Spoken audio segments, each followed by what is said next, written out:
Okay,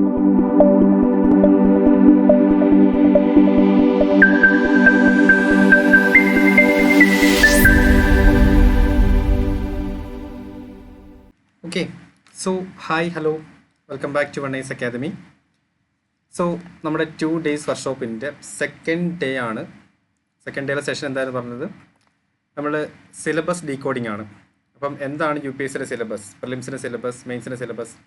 അപ്പോൾ ഇന്നലെ ഞാൻ ക്ലാസ്സിൽ ചെറിയ രീതിയിൽ യു പി എസ് സിൻ്റെ സിലബസ് പറഞ്ഞിട്ടുണ്ടായിരുന്നു. ജി എസ് പേപ്പർ 1, 2, 3, 4 ഓപ്ഷൻസ് നമുക്കിപ്പോൾ മാറ്റി വെക്കാം. ഓപ്ഷൻസിന് എത്രത്തോളം പേപ്പേഴ്സ് ഉണ്ടെന്നുള്ള കാര്യം മാത്രമേ ഞാൻ പറഞ്ഞിരുന്നുള്ളൂ. ബാക്കി നമുക്ക് പ്രിലിംസിൻ്റെ സിലബസ് എന്തുകൊണ്ടായിരുന്നു ചെറുതായിരുന്നത്, മെയിൻസിൻ്റെ സിലബസ് എന്തുകൊണ്ടായിരുന്നു വലുതായിരുന്നു, തുടങ്ങിയിരിക്കുന്ന കാര്യങ്ങളായിരുന്നു നിങ്ങളോട് പറഞ്ഞിട്ടുണ്ടായിരുന്നത്. ഓക്കെ, എല്ലാവർക്കും അത് മനസ്സിലായെന്ന് വിചാരിക്കുന്നു. അപ്പോൾ നമ്മളിനി ഇൻ ഡീറ്റെയിൽഡ് ആയിട്ട് സിലബസിലേക്ക് പോവാണ്. അപ്പോൾ സിലബസിലേക്ക് പോകുന്നതിന് മുന്നേ നമ്മൾ എപ്പോഴും കേൾക്കുന്ന ഒരു കാര്യമാണ് സിലബസ് ബൈഹാർട്ട് ചെയ്യണം, സിലബസ് നന്നായിട്ട് വായിക്കണം, സിലബസ് നന്നായിട്ട് പഠിക്കണം എന്നുള്ളത്. അപ്പോൾ എപ്പോഴെങ്കിലും ആലോചിച്ച് നോക്കിയിട്ടുണ്ടോ എന്താണ് ഈ സിലബസ് ബൈഹാർട്ട് ചെയ്യണം എന്നുകൊണ്ട് ഉദ്ദേശിക്കുന്നത്? നമ്മൾ ആ റീച്ച് വേർഡ്സ് ബൈഹാർട്ട് ചെയ്യുന്നതാണോ, അല്ലെങ്കിൽ സിലബസ് കംപ്ലീറ്റ്ലി നമ്മൾ മകപ്പ് ചെയ്തിരിക്കുന്നതാണോ? അപ്പോൾ സിലബസിൻ്റെ ഒരു ബേസിക് അണ്ടർസ്റ്റാൻഡിംഗ് ആണ് സിലബസ് മനസ്സിലാക്കുക എന്നാണ് ഉദ്ദേശിക്കുന്നത്. അപ്പോൾ ഇവൻ തോ നിങ്ങൾ കംപ്ലീറ്റ് സിലബസ് നിങ്ങൾക്ക് ബൈഹാർട്ട് അറിയാമെന്നുണ്ടെങ്കിൽ പോലും ന്യൂസ് പേപ്പറിൽ വരുന്നൊരു ന്യൂസ് ഇത് ഇമ്പോർട്ടൻ്റ് ആണോ, അല്ലെങ്കിൽ സിലബസിൽ ഏത് പോർഷനിൽ വരുന്നു എന്നുള്ള കാര്യങ്ങളിൽ നിങ്ങൾ കുറേ ആളുകളെങ്കിലും ഡൗട്ടുകൾ അടിച്ചിട്ടുണ്ടായിരിക്കും അല്ലേ? അപ്പോൾ ഇവിടെ ആ ഒരു കാര്യമാണ് നമ്മൾ ഫസ്റ്റ് ഓഫ് ഓൾ ഡീകോഡ്. അപ്പോൾ സിലബസ് ഇന്ന കാര്യങ്ങൾ എന്നതിനേക്കാൾ കൂടുതൽ സിലബസ് എങ്ങനെയാണ് സ്ട്രക്ചറൈസ് ചെയ്തിട്ടുള്ളത്, സോ എങ്ങനെയാണ് സിലബസ് നമ്മൾ മനസ്സിലാക്കുന്നത്, ഈ സിലബസിൻ്റെ ബേസ് ചെയ്ത് എങ്ങനെയാണ് U P S C questions ചോദിക്കുന്നത് തുടങ്ങിയിരിക്കുന്ന കാര്യങ്ങളാണ്. അപ്പം അതിന് റീസെൻ്റ് ആയിട്ട് 2023 ചോദിച്ചിട്ടുള്ള ജി എസ് പേപ്പർ 1 and 2 ഈ 2 പേപ്പേഴ്സ് മാത്രം നമ്മളിന്ന് ജസ്റ്റ് അനലൈസ് ചെയ്ത് നോക്കും. നമുക്ക് എങ്ങനെയാണ് സിലബസുമായിട്ട് മെയിൻസ് കണക്ട് ചെയ്തിരിക്കുന്നത്. അപ്പോൾ ഞാൻ ഓൾറെഡി പറഞ്ഞിട്ടുണ്ടായിരുന്നു പ്രിലിംസിൻ്റെ ഒരു കണ്ടീഷൻസ് പറഞ്ഞിട്ടുണ്ടായിരുന്നു അല്ലേ? അപ്പോൾ പ്രിലിംസിന് വളരെ ചെറിയ സിലബസാണ്. പ്രിലിംസിൻ്റെ സിലബസിൽ നമുക്ക് ഇന്ന സബ്ജക്റ്റുകൾ ഉണ്ടെന്നല്ലാതെ നമുക്ക് ഇൻ ഡീറ്റെയിൽ ആയിട്ട് പഠിക്കാനുള്ള ഒരു മേഖലകളും ഇല്ല. നമുക്ക് വാസ്റ്റായിട്ട് പരന്ന് കിടക്കുകയാണ്. ഏത് മേഖലയിൽ നിന്ന് വേണം U P S C questions ചോദിക്കാം. ഇന്നലെ സ്പോർട്സ് ക്വസ്റ്റ്യൻസിൻ്റെ ഒരു എക്സാമ്പിൾ ഞാൻ മുന്നിൽ പറഞ്ഞിട്ടുണ്ടായിരുന്നു. സിലബസിൽ എവിടെയും sports U P S C mention ചെയ്തിട്ടില്ലെങ്കിലും സ്പോർട്സ് ഏരിയയിൽ നിന്ന് U P S C 2020 question ചോദിച്ചിട്ടുണ്ടായിരുന്നു. അപ്പം ബിക്കോസ് അതൊക്കെ എവിടെ നിന്ന് വന്നു? ടോപ്പിൽ ഏറ്റവും ബോട്ടത്തിലുള്ള ഒരു കറണ്ട് അഫെയർസ് ഏരിയയിൽ നിന്നാണ് വന്നിട്ടുള്ളത്. അപ്പോൾ നമ്മൾ ഇന്നത്തെ സെഷൻ്റെ അകത്ത് നോക്കാൻ പോകുന്നത് സിലബസ് അണ്ടർസ്റ്റാൻഡിങ്, പിന്നീട് കംപ്ലീറ്റ് മെറ്റീരിയൽസ് ആണ്. ഇപ്പോൾ കംപ്ലീറ്റ് മെറ്റീരിയൽസിൽ ബേസിക് NCERT മാത്രമാണ് നോക്കുന്നത്. അതുപോലെ തന്നെ NCERTയുടെ റീഡിങ് സ്ട്രാറ്റജി, ദെൻ നമുക്ക് സമയം ഉണ്ടെങ്കിൽ കുറച്ച് ഡീറ്റെയിൽ ആയിട്ട് എങ്ങനെയാണ് കറണ്ട് അഫെയർസിൻ്റെ ഒരു നോട്ട് മേക്കിംഗ് സ്ട്രാറ്റജീസ്, അതുപോലെ തന്നെ എങ്ങനെയാണ് ഒരു പ്രോപ്പർ ആയിട്ടുള്ള നോട്ട് മേക്കിംഗ് സ്ട്രാറ്റജീസ്, അതുപോലെ തന്നെ അതിൻ്റെ ഇമ്പോർട്ടൻസ് എങ്ങനെയാണെന്നുള്ള കാര്യങ്ങൾ നോക്കാം. ഓക്കെ, സോ എക്സാം പാറ്റേൺസിനെ പറ്റി എല്ലാവർക്കും നന്നായിട്ട് അറിയാം. ഇപ്പോൾ യു പി എസ് സി ഞാൻ PDF വേണമെങ്കിൽ നിങ്ങൾക്ക് ഗ്രൂപ്പിലേക്ക് ഷെയർ ചെയ്ത് തരാം. അപ്പം അതിൽ ഓക്കെ, സോ ഈ സിലബസ് ഈ PDF നോക്കുകയാണെന്നുണ്ടെങ്കിൽ കുറച്ച് ഡീറ്റെയിൽ ആയിട്ട് കാര്യങ്ങൾ മനസ്സിലാവും.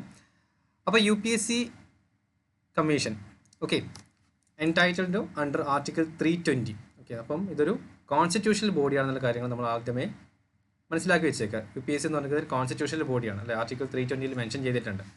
അതിന് യു പി എസ് സി എന്ന് പറഞ്ഞിട്ട് നമ്മളൊരിക്കലും U P S C civil service examination എന്ന് സ്പെസിഫിക് ആയിട്ട് നിങ്ങൾക്ക് പറയാൻ പറ്റണം.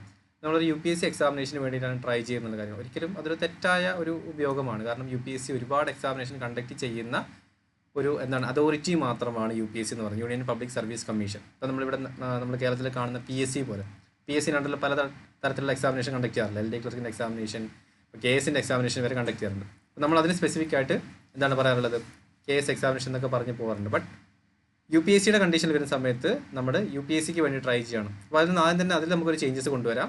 യു പി എസ് സി അല്ല, ഇനി മുതൽ അങ്ങോട്ടേക്ക് നിങ്ങൾ സിവിൽ സർവീസ് എക്സാമിനേഷന് വേണ്ടി ട്രൈ ചെയ്യുമെന്ന് പറയുക. Because U P S C രണ്ടറിൽ പല തരത്തിലുള്ള CDS NDA പോലത്തെ പല തരത്തിലുള്ള examinations U P S C രണ്ടറിൽ നടത്തുന്നതാണ്. ഓക്കെ, അപ്പോൾ യു പി എസ് സിയുടെ എക്സാമിനേഷൻ പാറ്റേണിൽ നമുക്ക് സിവിൽ സർവീസ് ഉണ്ടാകും. സിവിൽ സർവീസ് എക്സാമിനേഷനിൽ പ്രിലിംസ് ഉണ്ട്, മെയിൻസ് ഉണ്ട്, അതുപോലെ തന്നെ U P S C interview അഥവാ പേഴ്സണാലിറ്റി ടെസ്റ്റാണുള്ളത്. ഓക്കെ, അപ്പോൾ പേഴ്സണാലിറ്റി ടെസ്റ്റിലേക്കുള്ള ബേസിക് ഐഡിയാസ് ഒക്കെ നമ്മൾ ഇന്നലെ സംസാരിച്ചിട്ടുണ്ടായിരുന്നു. ഇതിൽ പറഞ്ഞ പോലെ തന്നെ U P S C interview അല്ലെങ്കിൽ പേഴ്സണൽ ടെസ്റ്റിലേക്ക് എത്ര പേരെയാണ് എടുക്കുന്നത് എന്നുള്ള കാര്യങ്ങൾ ചോദിക്കുകയാണെന്നുണ്ടെങ്കിൽ ആ ഒരു വർഷം എത്രയാണോ വേക്കൻസി ഉള്ളത് അതിൻ്റെ ഇരട്ടി ആളുകളെയായിരിക്കും യു പി എസ് സി ബോർഡിലേക്ക്, U P S C headquarters ഡൽഹിയിൽ വെച്ചിട്ടായിരിക്കും ഇൻ്റർവ്യൂ കണ്ടക്ട് ചെയ്യുന്നത്. 5ഓളം ബോർഡുകളായിരിക്കും എന്നുള്ള കാര്യങ്ങളൊക്കെ നമ്മൾ ഡിസ്കസ് ചെയ്തിട്ടുണ്ടായിരുന്നു. ഓക്കെ, ഇനി യു പി എസ് സി എങ്ങനെ അപ്ലൈ ചെയ്യാം, സിവിൽ സർവീസിന് എങ്ങനെ അപ്ലൈ ചെയ്യാം, പ്രിപ്പറേഷൻ എങ്ങനെ സ്റ്റാർട്ട് ചെയ്യാം എന്നുള്ളത്. അപ്പോൾ first of all preparation start ചെയ്യുന്ന സമയത്ത് നിങ്ങൾ പറയാറുണ്ട് ഞാൻ പ്രിലിംസിന് ഞാൻ പ്രിപ്പയർ ചെയ്തിട്ടുണ്ടായിരുന്നു, ഞാൻ മെയിൻസിന് ഞാൻ പ്രിപ്പയർ ചെയ്തിട്ടുണ്ടായിരുന്നുള്ളൂ. അപ്പം പലപ്പോഴും അത് കൺഫ്യൂസ്ഡ് ആയിട്ടുള്ള സ്റ്റേറ്റ്മെൻ്റ് ആണ്. അപ്പോൾ എങ്ങനെയാണ് നിങ്ങൾ പ്രിലിംസിന് പ്രിപ്പയർ ചെയ്യുന്നത്, മെയിൻസിന് സെപ്പറേറ്റ് ആയിട്ട് മാറ്റുന്നത് എങ്ങനെയാണ്? സിലബസ് വൈസ് നിങ്ങൾക്ക് വേണമെങ്കിൽ, ഫോർ എക്സാമ്പിൾ നമുക്ക് ഹിസ്റ്ററി കണ്ടീഷൻസിൽ വേണമെങ്കിൽ പറയാം. എങ്ങനെ മിഡിവൽ ഹിസ്റ്ററി എന്ന് പറഞ്ഞിട്ടുള്ളത് നമുക്ക് പ്രിലിംസിന് മാത്രം അടങ്ങുന്ന ഒരു സബ്ജക്റ്റാണ്. ഓക്കെ, ഇനി മെയിൻസിന് മാത്രമാണ് വേൾഡ് ഹിസ്റ്ററി ഉള്ളത്. അപ്പോൾ നമുക്ക് വേണമെങ്കിൽ സ്പെസിഫിക് ആയിട്ട് പറയാം, ഓക്കെ ഞാൻ പ്രിലിംസിന് വേണ്ടി ഞാൻ മിഡിവൽ ഹിസ്റ്ററി പഠിച്ചിട്ടുണ്ടായിരുന്നു, ബിക്കോസ് പ്രിലിംസിന് മാത്രമാണ് മിഡിവൽ ഹിസ്റ്ററി, ബിക്കോസ് 18th സെഞ്ചുറിയിൽ നിന്ന് അങ്ങോട്ടുള്ള കാര്യങ്ങളാണ് നമുക്ക് മെയിൻസ് എക്സാമിനേഷന് വരുന്നത്. ഓക്കെ, അപ്പം എക്സാക്ട്ലി പറയുകയാണെന്നുണ്ടെങ്കിൽ നമ്മുടെ ഡൽഹി സുൽത്താനേറ്റ് അല്ലെങ്കിൽ മുഗൾ വംശത്തിൻ്റെ ഒരു അധപ്പതനം തുടങ്ങുന്ന ഒരു കാലഘട്ടം മുതലാണ് നമുക്ക് മെയിൻസ് എക്സാമിനേഷന് വേണ്ടി പഠിക്കാനുള്ളത്. ബട്ട് പലപ്പോഴും പറയാറുണ്ട്, ഇപ്പോൾ ഹിസ്റ്ററി പഠിക്കുന്ന സമയത്ത്, ജോഗ്രഫി പഠിക്കുന്ന സമയത്തോ പൊളിറ്റി പഠിക്കുന്ന സമയത്തോ ഞാൻ പ്രിലിംസിന് വേണ്ടി പഠിച്ചിട്ടുണ്ട്, ഞാൻ മെയിൻസിനാണ് എനിക്ക് പ്രിപ്പയർ ചെയ്യേണ്ടതെന്നുള്ളത്. അപ്പം അത്തരത്തിലുള്ളൊരു പ്രയോഗം തന്നെ വീണ്ടും തെറ്റാണ്. ബിക്കോസ് പ്രിലിമിനറിക്ക് സെപ്പറേറ്റ് ആയിട്ട് അല്ലെങ്കിൽ മെയിൻസിന് സെപ്പറേറ്റ് ആയിട്ട് എന്നുള്ള പഠനത്തിലേക്ക് നമുക്കൊരു സബ്ജക്റ്റിനെ കീറി മുറിക്കാൻ പറ്റില്ല. അപ്പോൾ സെയിം ടോപ്പിക് ആയിരിക്കും, അത് പ്രിലിംസിന് വേണ്ടിയിട്ടും ചോദിക്കാം, അത് മെയിൻസിന് വേണ്ടിയിട്ട് ചോദിക്കാം. പ്രിലിംസിന് വേണ്ടി നമ്മൾ എന്ത് പഠിക്കുന്നോ അതേ കാര്യങ്ങൾ നമുക്ക് വേണമെങ്കിൽ മെയിൻസിന് ഉപയോഗിക്കാം. ഇപ്പോൾ ഒരു ആർട്ടിക്കിൾസിനെ പറ്റി പഠിക്കുന്നു, അല്ലെങ്കിൽ പ്രസിഡന്റിനെ പറ്റി പഠിക്കുന്നു, ആർട്ടിക്കിൾ 72 പറ്റി പഠിക്കുന്നു. സോ ഇത് പ്രിലിമിനറിക്ക് വേണ്ടിയിട്ട് നിങ്ങൾ എന്താണ് ആർട്ടിക്കിൾ, എങ്ങനെയുള്ള കാര്യങ്ങൾക്ക് നിങ്ങൾക്ക് പഠിച്ചു വെക്കാം.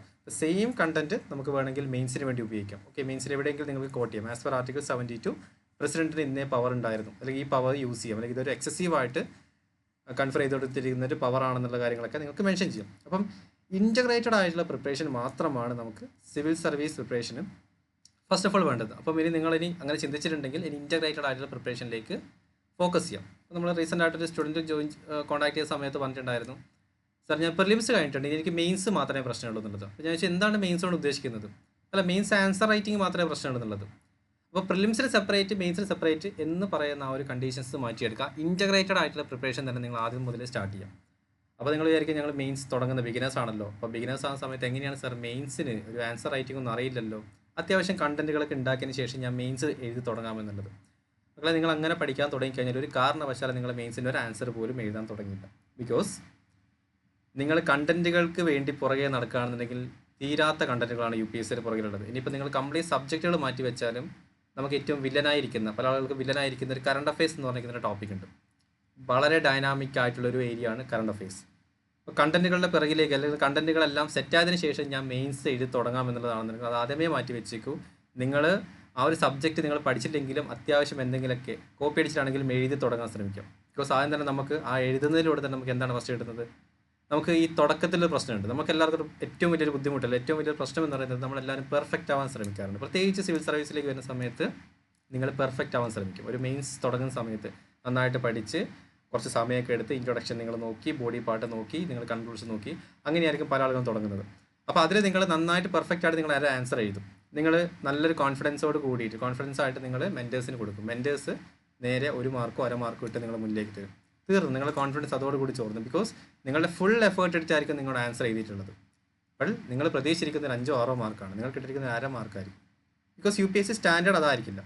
സോ അതുകൊണ്ട് ആ ഒരു പെർഫെക്റ്റ് ആവുക എന്നുള്ള കണ്ടീഷനിൽ നിന്ന് ആദ്യം തന്നെ മാറി ചിന്തിക്കുക. നിങ്ങൾ ഇംപെർഫെക്റ്റ് ആണ്, നമ്മളെല്ലാവരും ഇംപെർഫെക്റ്റ് ആണ്. ഇംപെർഫെക്റ്റിൽ നിന്ന് പെർഫെക്റ്റിലേക്കുള്ള ദൂരം എന്ന് പറയുന്നത് നമ്മൾ കണ്ടിന്യൂസ് ആയിട്ടുള്ള പ്രാക്ടീസിലൂടെയാണ്, സ്കിൽ ഡെവലപ്മെൻറ്റിലൂടെയാണ്. അത്തരത്തെ രീതിയിൽ നിങ്ങൾ സ്കില്ല് ഡെവലപ്പ് ചെയ്തിരിക്കണം. അതിനെന്ത് വേണം? കണ്ടിന്യൂസ് ആയിട്ട് നമ്മൾ എഴുതിക്കൊണ്ടേയിരിക്കണം. ശരിയായിക്കോട്ടെ തെറ്റായിക്കോട്ടെ, കണ്ടിന്യൂസ് ആയിട്ട് നിങ്ങൾ കൺസിസ്റ്റൻ്റ് ആയിട്ട് നിങ്ങൾ ആ ഒരു പ്രോസസ്സിലേക്ക് പോകും. ഓട്ടോമാറ്റിക്കലി നിങ്ങൾ ഡെവലപ്പായി നിങ്ങൾ നല്ലൊരു ആൻസർ റൈറ്റിങ്ങിലേക്ക് എത്തുന്നതായിരിക്കും. അപ്പോൾ അതുകൊണ്ട് തന്നെ ആൻസർ റൈറ്റിംഗ് ആണെന്നുണ്ടെങ്കിലും സ്പെസിഫിക് ആയിട്ട് നിങ്ങൾ ആദ്യം മുതൽ സ്റ്റാർട്ട് ചെയ്യാം. അപ്പോൾ നമ്മുടെ അക്കാദമിയിലാണെങ്കിലും ഫസ്റ്റ് വെച്ചിരിക്കുന്ന ഒരു ഐഡിയ എന്ന് വെച്ച് കഴിഞ്ഞാൽ ആദ്യത്തെ ഒരു 1 മന്ത് നിങ്ങൾക്ക് ചെറിയ രീതിയിലുള്ള ബേസിക് സബ്ജക്റ്റുകൾ UPSC പറ്റി മനസ്സിലായി എന്ന് തോന്നിക്കഴിഞ്ഞാൽ ഉടനെ തന്നെ നെക്സ്റ്റ് മന്ത് മുതൽ നമ്മൾ ഡെയിലി ആൻസർ റൈറ്റിംഗ് ആയിരിക്കും. എല്ലാ ദിവസവും 10 മിനിറ്റിനുള്ളിൽ നിങ്ങളൊരു ആൻസർ ചെയ്ത് തരാം. അത്ര ടൈം മാത്രമേ തരുകയും ചെയ്യും. ആ രീതിയിൽ ആൻസർ ചെയ്ത് തന്നെ പോയിക്കൊണ്ടിരിക്കണം. കാരണം നമുക്ക് മുന്നിലേക്ക് 20ഓളം ക്വസ്റ്റ്യൻസ് 3 മണിക്കൂർ, ഒരു ക്വസ്റ്റ്യൻസിന് ഏകദേശം 7 മിനിറ്റോളം മാത്രമാണ് നമുക്ക് എഴുതാനുള്ളത്. 250 വേർഡ്സ് അല്ലെങ്കിൽ 150 വേർഡ്സ് 7 മിനിറ്റോടെ നിങ്ങൾ എഴുതി ശ്രമിച്ച് നോക്കും. നമ്മൾ +2 സിനിമ കണ്ടിട്ടില്ലല്ലോ. +2 മൂവീൻ്റെ അകത്ത് ഒരു IAS ഓഫീസറിനടുത്തേക്ക് അദ്ദേഹം ഓടിച്ചെല്ലുന്നുണ്ടായിരുന്നു. ഓടിച്ചെല്ലുന്ന സമയത്ത് സാർ എനിക്ക് സാറിനെ പോലെ ആവണമെന്ന് പറയുന്ന സമയത്ത് അദ്ദേഹത്തിൻ്റെ ക്യാബിനിലേക്ക് കൂട്ടിക്കൊണ്ടുപോകുന്നു. അവിടെ നിന്ന് എന്താണ് പറയുന്നത്, ഒരു ആൻസർ എഴുതാൻ വേണ്ടി കൊടുക്കുന്നു. അപ്പോൾ അദ്ദേഹത്തിൻ്റെ പേരിനെ പറ്റി തന്നെ എഴുതാൻ പറയുന്നത്. അപ്പോൾ അതിലാണെങ്കിൽ നിങ്ങൾ ആലോചിച്ച് നോക്കൂ, അദ്ദേഹത്തിന് സ്വന്തം പേരിനെ പറ്റി പോലും ഒരു 150 വേർഡ്സിലേക്ക് എഴുതി എത്തിക്കാൻ പറ്റുന്നില്ല. അപ്പോൾ നമ്മൾ വിചാരിക്കും നമ്മൾ സ്കില്ല് ഓട്ടോമാറ്റിക്കലി ഡെവലപ്പ് ആയാലും മാത്രമേ ഈ ഒരു പ്രിപ്പറേഷനിലേക്ക് നമുക്ക് എത്താൻ സാധിക്കുകയുള്ളൂ. ഓക്കെ, സോ ഇനി മെയിൻ ആയിട്ട് വരുന്ന സബ്ജക്റ്റുകൾ ഏതൊക്കെയാണ്? UPSC സബ്ജക്റ്റിൽ എടുക്കുന്ന പ്രൊസീജിയേഴ്സ് എല്ലാ കാര്യങ്ങളും നമ്മൾ പറഞ്ഞിട്ടുണ്ടായിരുന്നു. ഇനി മെയിനായിട്ട് വരുന്ന സബ്ജക്റ്റുകൾ ancient medieval modern India. History മേഖലയിൽ നോക്കുകയാണെന്നുണ്ടെങ്കിൽ ancient medieval modern India, world history and post independence, അല്ലെങ്കിൽ പോസ്റ്റ് ഇൻഡിപെൻഡൻസ് കൺസോൾട്ടേഷൻ എന്ന് വേണമെങ്കിൽ പറയാം. അത് വളരെ ഇമ്പോർട്ടൻ്റ് അല്ല. പിന്നീട് നമുക്ക് ഇന്ത്യൻ പൊളിറ്റിയിലേക്ക് വരുന്ന സമയത്ത് ഗവേണൻസ് ആൻഡ് കോൺസ്റ്റിറ്റ്യൂഷൻ. ഇന്ത്യൻ പൊളിറ്റിയിൽ നമുക്ക് ഗവേണൻസും പിന്നെ കോൺസ്റ്റിറ്റ്യൂഷനുമാണ് വരുന്നത്. ദെൻ ജോഗ്രഫിയിലേക്ക് വരുന്ന സമയത്ത് Indian physical geography and world geography. Okay, then എക്കണോമിയിലേക്ക് വരുന്ന സമയത്ത് ബേസിക് ആയിട്ട് ഇന്ത്യൻ എക്കണോമി. ഇത് സ്പെസിഫിക് ആയിട്ട് പറയുകയാണെന്നുണ്ടെങ്കിൽ മാക്രോ എക്കണോമി മാത്രമേ നമുക്ക് ആവശ്യമായിട്ടുള്ളൂ. മൈക്രോയിലേക്ക് നമ്മൾ അധികം മുന്നോട്ടേക്ക് പോകണ്ട. ബിക്കോസ് കഴിഞ്ഞ ഒരു 20 വർഷമായിട്ട് UPSC മൈക്രോ എക്കണോമിക്സിൽ നിന്ന് 2 പ്രിലിംസിൻ്റെ ക്വസ്റ്റ്യൻസ് മാത്രമേ ചോദിച്ചിട്ടുള്ളൂ. മെയിൻസിന് മൈക്രോ എക്കണോമിക്സിൽ നിന്ന് ക്വസ്റ്റ്യൻസ് ചോദിക്കാറില്ല. കുറച്ചുകൂടി ഡിഫിക്കൽട്ടാണ്. എക്കണോമിക് പഠിച്ചിരിക്കുന്ന ആളുകൾക്ക് നിങ്ങൾക്ക് മനസ്സിലാവും, കുറച്ചുകൂടി ഡിഫിക്കൽട്ടാണ് മൈക്രോ എക്കണോമിക്സ് പഠിക്കുക എന്നുള്ളത് അല്ലേ. മൈക്രോ എക്കണോമിക്സ് എന്താണ്, മാക്രോ എക്കണോമിക്സ് എന്താണ്? മൈക്രോ എക്കണോമിക്സ് വെച്ച് കഴിഞ്ഞാൽ ഒരു ബയറും ഒരു കസ്റ്റമറും തമ്മിലുള്ള റിലേഷൻഷിപ്പ് എങ്ങനെയൊക്കെ ആയിരിക്കും. സോ അതിനാണ് നമ്മൾ മൈക്രോ എന്നുള്ള കാറ്റഗറിയിൽ പെടുത്തിയിട്ടുള്ളത്. ഇനി മാക്രോ എത്തുന്ന സമയത്ത് ഈ ബയറിൻ്റെ അടുത്തേക്ക് സാധനങ്ങൾ എങ്ങനെ വന്നു, അല്ലെങ്കിൽ ബയറിൻ്റെ അടുത്തേക്ക് എങ്ങനെ അവരുടെ കയ്യിലേക്ക് മണി വന്നു, അതുപോലെ തന്നെ ഈ ഒരു സെല്ലറിൻ്റെ അടുത്തേക്ക് എങ്ങനെയാണ് പ്രൊഡക്റ്റുകൾ വന്നിട്ടുള്ളത്. സോ അതിൻ്റെ ഒരു ഓവറോൾ സ്ട്രക്ചറിനെ പറ്റിയാണ് നമ്മൾ മാക്രോ എക്കണോമിക്സ്. ഇപ്പോൾ മൈക്രോനെക്കാട്ടും കുറച്ച് ലെവലിലാണ് പഠിക്കുന്നത്. അപ്പോൾ നമുക്ക് വേണ്ടതും ആ ഒരു ഹൈ ലെവലുള്ള കാര്യങ്ങളാണ്. ബിക്കോസ് ഇൻ ഡെപ്ത് ആയിട്ട് നമുക്ക് അത്ര ഒരു എക്കണോമിസ്റ്റ് ആവേണ്ട ഐഡിയ അല്ലെങ്കിൽ കണ്ടീഷൻസും നമുക്ക് ആവശ്യമില്ല. അതിന് സ്പെഷ്യലൈസ്ഡ് ആയിട്ടുള്ള സ്റ്റഡി ചെയ്യുന്ന ആളുകൾ അത് സ്റ്റഡി ചെയ്തുകൊണ്ടിരിക്കുന്നത്. നമുക്ക് അത്ര ഡീറ്റെയിൽ ആയിട്ട് അങ്ങോട്ട് പോകേണ്ട ആവശ്യം വരുന്നില്ല. ദെൻ എൻവയോൺമെൻറ്റിലേക്ക് വരികയാണെന്നുണ്ടെങ്കിൽ ജോഗ്രഫിയുടെ ചെറിയ സ്ട്രക്ചറാണ് എൻവയോൺമെൻറ്റ് എന്ന് പറഞ്ഞിട്ടുള്ളത്. Environment and ecology. Then art and culture. ഈ സ്റ്റഡിയുടെ മറ്റൊരു ഭാഗമാണ് ആർട്ട് ആൻഡ് കൾച്ചർ. പിന്നീട് വരുന്നത് സയൻസ് ആൻഡ് ടെക്നോളജിയാണ്. ഒരു പെരിഫറൽ മാത്രം പഠിക്കേണ്ട സയൻസ് ആൻഡ് ടെക്നോളജി. ദെൻ മെയിനായിട്ട് വരുന്ന സബ്ജക്റ്റാണ് എത്തിക്സ് എന്ന് പറഞ്ഞിട്ടുള്ളത്. Ethics, integrity and aptitude. Okay, so അപ്പം ഇതൊക്കെ നമുക്ക് എങ്ങനെ പഠിക്കാം. പിന്നീട് ഏറ്റവും ഇമ്പോർട്ടൻ്റ് ആയ മറ്റൊരു കാര്യമാണ് കറണ്ട് അഫെയർസ്. ഓക്കെ, കറണ്ട് അഫെയർസിന് ഡെഡിക്കേറ്റഡ് ആയിട്ടുള്ള ഒരു സെക്ഷൻസോ ഡെഡിക്കേറ്റഡ് ഉള്ള സോഴ്സോ നമുക്ക് പറയാൻ പറ്റില്ല. ബിക്കോസ് UPSC ചോദിക്കുന്ന 90% മെയിൻസ് ക്വസ്റ്റ്യൻസ്, പ്രിലിംസിൽ നിന്ന് ഞാൻ കുറച്ച് വ്യതിയായിരിക്കാണ് മെയിൻസിലേക്ക് എത്തുകയാണെന്നുണ്ടെങ്കിൽ 90% mains questions current affairs influence ചെയ്യുന്ന സബ്ജക്റ്റിലാണ്. ഓക്കെ, സോ ബേസിക്കായിട്ട് പറയുകയാണെന്നുണ്ടെങ്കിൽ ഒരു ക്വസ്റ്റ്യൻ ജോഗ്രഫിയിലെ ക്വസ്റ്റ്യൻ വരുന്നു, അല്ലെങ്കിൽ ഡിസാസ്റ്ററിലേക്ക് ഒരു ക്വസ്റ്റ്യൻ വരുന്നു. അപ്പോൾ നമ്മൾ പഠിച്ചിരിക്കുന്ന ജോഗ്രഫിയിൽ നിന്ന് കുറച്ച് ഡിഫറെൻ്റ് ആയിട്ടായിരിക്കും UPSC ചോദിക്കുന്ന മെയിൻസിൻ്റെ ജോഗ്രഫി ക്വസ്റ്റ്യൻ. അതുകൊണ്ടാണ് പല ആളുകൾക്കും അത് ക്വാളിഫൈ ചെയ്യാൻ പറ്റാത്തതിൻ്റെ ഏറ്റവും ഇമ്പോർട്ടൻ്റ് ആയിട്ടുള്ളൊരു കാര്യം. കാരണം എന്തുകൊണ്ടാണ് നമ്മൾ പഠിക്കുന്നത് ബുക്കിൽ തന്നിരിക്കുന്ന ഫാക്ച്വൽ ക്വസ്റ്റ്യൻസുകൾ, അല്ലെങ്കിൽ ഫാക്ച്വൽ ഏരിയാസാണ് പഠിക്കുന്നത്. ക്വസ്റ്റ്യൻ ചോദിക്കുന്നത് എൻ്റയർലി ഡിഫറെൻ്റ് ആയിട്ടുള്ള കറണ്ട് അഫെയർസ് ഇൻഫ്ലുവൻസർ ആയിട്ടുള്ള കാര്യത്തിലേക്ക് നമ്മുടെ ഒരു ഉൾക്കാഴ്ച തുറന്ന് കാണിക്കുക എന്നുള്ളതാണ്. ഫോർ എക്സാമ്പിൾ, നിങ്ങളുടെ ലാൻഡ് സ്ലൈഡ്സിനെ പറ്റി പഠിക്കുന്നു. ജോഗ്രഫിയിൽ ലാൻഡ് സ്ലൈഡ്സിനെ പറ്റി പഠിക്കുന്ന നിങ്ങൾ ഇപ്പോൾ ഉത്തരാഖണ്ഡിലെ ലാൻഡ് സ്ലൈഡ് നടക്കുന്നു. ഓക്കെ, അപ്പം ഉത്തരാഖണ്ഡിലെ ലാൻഡ് സ്ലൈഡിനെ പറ്റി വിശദീകരിക്കാനാണ് UPSC ചോദിക്കുന്നതെന്നുണ്ടെങ്കിൽ നിങ്ങൾക്ക് കുറച്ചുകൂടി കണക്ട് ചെയ്യാൻ പറ്റും. ബിക്കോസ് ലാൻഡ് സ്ലൈഡിനെ പറ്റി നിങ്ങൾ നന്നായിട്ട് പഠിച്ച് വെച്ചിട്ടുണ്ട്, നിങ്ങൾക്ക് അത് അവിടെ എഴുതാൻ പറ്റും. ബട്ട് UPSC ചോദിക്കുന്നത് ആ ലാൻഡ് സ്ലൈഡിനെ പറ്റി പഠിക്കാൻ വേണ്ടിയിട്ടില്ല. ലാൻഡ് സ്ലൈഡ് എന്തുകൊണ്ട് അവിടെ സംഭവിച്ചു, അതിലെന്തൊക്കെ പ്രിക്കോഷൻ ആക്ടിവിറ്റീസ് നമുക്ക് ചെയ്യാമായിരുന്നു. അപ്പം സൊസൈറ്റിയും അല്ലെങ്കിൽ പൊളിറ്റിയും എല്ലാം കണക്ട് ചെയ്തുകൊണ്ടിരിക്കുന്ന ഒരു ക്വസ്റ്റ്യനാണ് ചോദിക്കുന്നത്. അപ്പം നമ്മളുടെ മനസ്സിൽ നിന്ന് പൊളിറ്റി വരണം, ജോഗ്രഫി വരണം, പിന്നെ സൊസൈറ്റി വരണം, തുടങ്ങിയ ഒരുപാട് കാര്യങ്ങൾ, ചിലപ്പോൾ ഇന്റേണൽ സെക്യൂരിറ്റി വരെ വരേണ്ട ഒരാവശ്യം വരും. ഓക്കെ അല്ലെ, ബ്രഹ്മപുത്ര റിവറിൻ്റെ റീസെൻ്റ് ആയിട്ടുള്ള ഇഷ്യൂസൊക്കെ നിങ്ങൾ കേട്ട് കാണുന്നു കരുതുന്നു. അപ്പം കറണ്ട് അഫെയർസ് വളരെ വലിയൊരു വില്ലനാണ്. അതുപോലെ തന്നെ പഠിക്കാൻ വളരെ സിമ്പിളായിട്ടുള്ള കാര്യമാണ് കറണ്ട് അഫെയർസ്. വളരെ ചെറുത് മാത്രമാണ്, ഡെയിലി കുറച്ച് മാത്രം പഠിക്കാനുള്ള ഏരിയയാണ് കറണ്ട് അഫെയർസ്. എല്ലാവർക്കും ഏറ്റവും കൂടുതൽ കറണ്ട് അഫെയർസ് ആയിരിക്കും അല്ലേ. അപ്പം ഇപ്പം തന്നെ കരുതുന്നുണ്ടായിരിക്കും സാർ ഇത്രയും ഡീറ്റെയിൽ ആയിട്ട് കറണ്ട് അഫെയർസ് സിമ്പിളാണെന്ന് പറയുന്നു. കറണ്ട് അഫെയർസ് ആണ് ഏറ്റവും സിമ്പിളായിട്ട്, നിങ്ങൾ ഈ സബ്ജക്റ്റിൽ നിന്ന് ഏറ്റവും സിമ്പിളായിട്ട് പഠിക്കാൻ പറ്റുന്നൊരു സബ്ജക്റ്റ് കറണ്ട് അഫെയർസ് ആണ്. ബിക്കോസ് നമ്മൾ അറിഞ്ഞുകൊണ്ടിരിക്കുകയാണ്, നമ്മുടെ ചുറ്റുപാട് നടക്കുന്ന കാര്യങ്ങൾ നമ്മൾ അറിയുക എന്നുള്ള കറണ്ട് അഫെയർസ് കൊണ്ട് ഉദ്ദേശിക്കുന്നത്. ഓക്കെ, സോ ഇനി നമുക്ക് ഡയറക്റ്റ്ലി നമുക്ക് UPSC സിലബസിലേക്ക് പോകാം. അപ്പോൾ UPSC സിലബസിൻ്റെ അകത്ത് ഞാൻ ഓൾറെഡി പറഞ്ഞ പോലെ തന്നെ പ്രിലിമിനറിക്ക് 2 പേപ്പേഴ്സാണ് വരുന്നത്. അതിൽ പ്രിലിംസിന് GS പേപ്പേഴ്സ് ആൻഡ് CSAT. ഇതൊക്കെ എല്ലാവർക്കും മനസ്സിലായെന്ന് കരുതുന്നു. ഇന്നലത്തെ സെഷൻ ഒന്നുകൂടി കേട്ട് നോക്കാം. ഇനി അതിൽ എന്തെങ്കിലും ഡൗട്ടുള്ള കാര്യങ്ങൾ, ബിക്കോസ് ഇത് നിങ്ങൾക്ക് എല്ലാ സ്ഥലത്തു നിന്ന് കിട്ടും. ഓക്കെ, എന്തൊക്കെയാണ് എക്സാമിനേഷൻ പാറ്റേൺസ് എന്നൊക്കെ തുടങ്ങിയ കാര്യങ്ങൾ ഏതൊരു സെഷനിൽ നോക്കിക്കഴിഞ്ഞാൽ നിങ്ങൾക്ക് കിട്ടുന്നൊരു കാര്യമാണ്. പ്രിലിമിനറിക്ക് GS പേപ്പേഴ്സ് ഉണ്ട്, CSAT ഉണ്ട്. CSAT ക്വാളിഫയിങ് നാച്ചുറാണ്, 33% മാർക്ക്, ദാറ്റ് മീൻസ് 66 മാർക്ക് മതി. 80 ക്വസ്റ്റ്യൻസ്, 2.5 മാർക്സ്, 1/3 നെഗറ്റീവ് മാർക്കിംഗ്. ഇത് എല്ലാവർക്കും അറിയാവുന്ന കാര്യമാണ് അല്ലേ. GS പേപ്പേഴ്സിലേക്ക് വരുന്ന സമയത്താണെന്നുണ്ടെങ്കിൽ 200 മാർക്സ്, 100 ക്വസ്റ്റ്യൻ, 2 മാർക്സ് ഓരോ ക്വസ്റ്റ്യൻസിൻ്റെ റൈറ്റ് ആൻസറിന് ലഭിക്കുന്ന മാർക്ക്, 1/3 നെഗറ്റീവ് മാർക്കിംഗ്. അതും എല്ലാവർക്കും അറിയാവുന്ന കാര്യമാണ്. അതിൽ എന്തെങ്കിലും ഡൗട്ട് ഉണ്ടെങ്കിൽ നിങ്ങൾക്ക് ചോദിക്കാം, അപ്പോൾ തന്നെ നമുക്ക് ക്ലിയർ ചെയ്ത് പോകാം. ഓക്കെ, പിന്നീട് മറ്റൊരു കാര്യം, CSATൽ നിങ്ങൾക്ക് 66 മാർക്സ് അറ്റ്ലീസ്റ്റ് ഉണ്ടായാലും മാത്രമേ നിങ്ങളുടെ GS പേപ്പേഴ്സ് പോലും ഇവാലുവേഷന് വേണ്ടി എടുക്കുകയുള്ളൂ. അതും കൂടെ ഒന്ന് ഓർത്തിരിക്കുക. കാരണം ബിക്കോസ് നിങ്ങളിനി GS പേപ്പേഴ്സിൽ നാഷണൽ ലെവൽ ടോപ്പർ ആയിരിക്കും. ചിലപ്പം 200, ചിലപ്പോൾ 150 മാർക്ക് നിങ്ങൾക്ക് ഉണ്ടായിരിക്കും.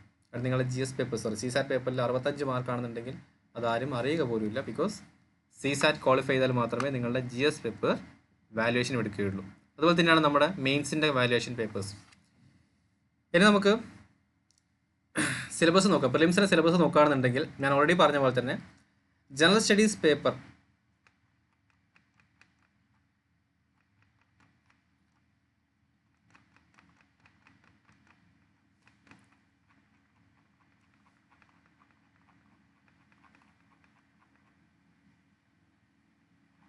ഓക്കെ, ജനറൽ സ്റ്റഡീസ് പേപ്പർ 1 നമുക്ക് നോക്കുകയാണെന്നുണ്ടെങ്കിൽ നിങ്ങൾക്കിത് സ്ക്രീന് കാണുന്നുണ്ടെന്ന് കരുതുന്നുണ്ടാവും.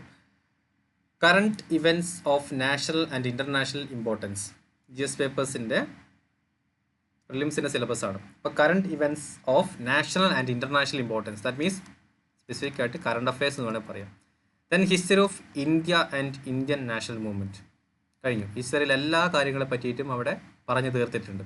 നിങ്ങൾ നോക്കുക, ഞാൻ ഇന്നലെ പറഞ്ഞ ഐഡിയ ഉണ്ട്, അതൊന്ന് ഇതിനകത്തേക്കൊന്ന് അപ്ലൈ ചെയ്യാൻ പറ്റുമോ എന്ന് ചെക്ക് ചെയ്ത് നോക്കുക. History of India and Indian national movement. History of India എന്ന് വെച്ച് കഴിഞ്ഞാൽ എവിടെ നിന്ന് തുടങ്ങുന്നുണ്ട് അല്ലേ, പ്രത്യേകിച്ച് ഐഡിയ ഒന്നുമില്ല, എവിടെ നിന്ന് തുടങ്ങി എവിടെ വേണമെങ്കിലും എത്താം. അതായത് ഇന്ത്യൻ ഹിസ്റ്ററി, ഇന്ത്യ ഉണ്ടായ കാലഘട്ടം മുതലുള്ള ഹിസ്റ്ററി മുതൽ ഇന്ത്യൻ നാഷണൽ മൂവ്മെൻറ്റ് വരെയാണ് എത്തിയിരിക്കുന്നത്.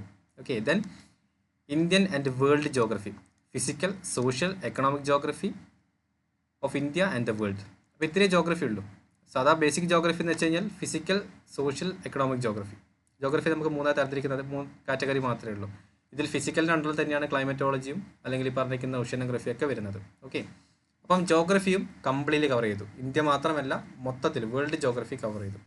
പിന്നെ ഇന്ത്യൻ പോളിറ്റിയിലേക്ക് വരുന്ന സമയത്ത് Indian polity and governance, constitution, political system, panchayat Raj system, public policy, right issues and etcetera. ഈ എക്സെട്രയ്ക്ക് ഭയങ്കര ഇമ്പോർട്ടൻസ് ഉണ്ട്. ഭയങ്കര വില്ലനാണ് എക്സെട്ര എന്ന് പറഞ്ഞിട്ടുള്ളത്. കാരണം എന്തും ചോദിക്കാനുള്ളൊരു അധികാരമാണ്.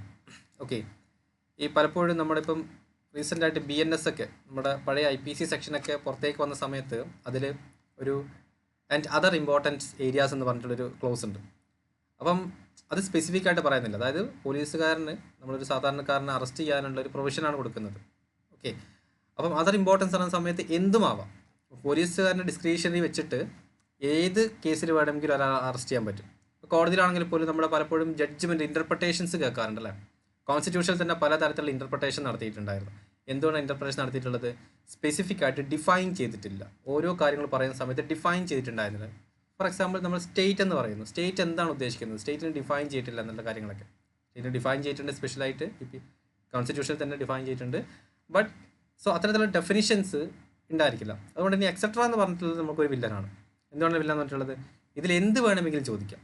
UPSC എവിടെ നിന്ന് വേണം ക്വസ്റ്റ്യൻ ചോദിച്ചിട്ട് വേണം പറയാം ഞങ്ങളുടെ എക്സെട്ര ആഡ് ചെയ്തിട്ടുണ്ടായിരുന്നില്ലേ, അതിൽ എന്താണ് അതിൽ ആഡ് ചെയ്തിട്ടുണ്ട് നിങ്ങൾ പറഞ്ഞിരിക്കുന്ന കാര്യങ്ങൾ. Okay, then economic and social development, sustainable development, poverty, inclusion, demographics, social sector initiatives, then again etcetera.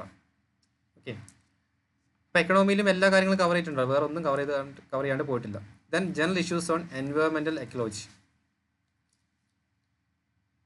Biodiversity and climate change that do not require subject specialisation.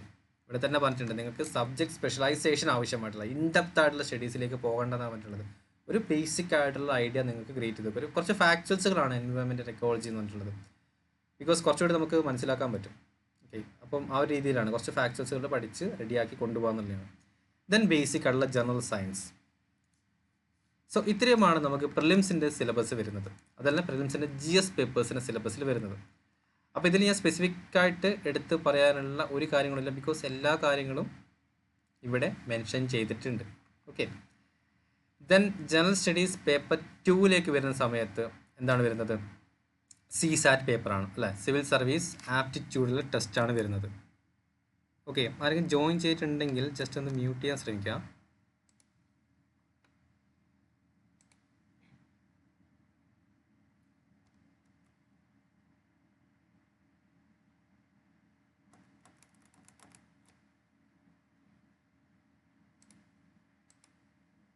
ഇവിടെ ഒന്ന് ഫോക്കസ് ചെയ്തേ, ഞാൻ ഫോക്കസ് ഔട്ടാ.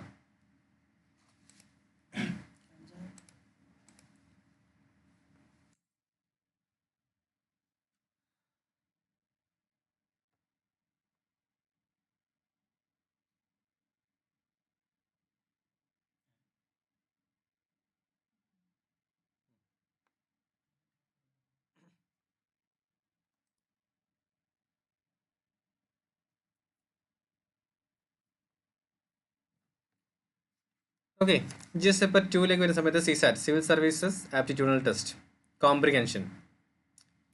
കോംപ്രിഹെൻഷൻ ബേസിക്കലി നമ്മളൊരു understanding ആണ്. അതായത് നമുക്കൊരു passage തരും, ആ പാസേജിൽ നിന്ന് ഇമ്പോർട്ടൻ്റ് ആയിട്ടുള്ള ഏരിയയിൽ നിന്ന് ക്വസ്റ്റ്യൻ ചോദിക്കുക. അതാണ് കോംപ്രിഹെൻഷൻ കൊണ്ട് ഉദ്ദേശിക്കുന്നത്. അറൗണ്ട് ഒരു 20 ക്വസ്റ്റ്യൻസ് വരെ ഉണ്ടായിരിക്കും. ഇപ്പം നോൺ മാത്ത് ബാക്ക്ഗ്രൗണ്ടിലുള്ള ആളുകളാണെന്നുണ്ടെങ്കിൽ പോലും ഒരു കാരണവശാലും പഠിക്കേണ്ട, നിങ്ങളെ രക്ഷിക്കാൻ ഈ കോംപ്രിഹെൻഷൻ തന്നെ ധാരാളമാണ്. നോൺ മാത്ത് ബാക്ക്ഗ്രൗണ്ടിൽ നിന്നാണ് നിങ്ങൾ വരുന്നതെന്നുണ്ടെങ്കിൽ കോംപ്രിഹെൻഷൻ ഏരിയ എടുത്താൽ മതി, അതിൽ നന്നായിട്ട് ഫോക്കസ് ചെയ്യാം. ഒരു പാസേജ് തന്നിട്ടുണ്ടാവും, ഈ പാസേജ് ഇത് കോംപ്രിഹെൻഷന് വളരെ ഇമ്പോർട്ടൻ്റ് ആണ്. News paper reading.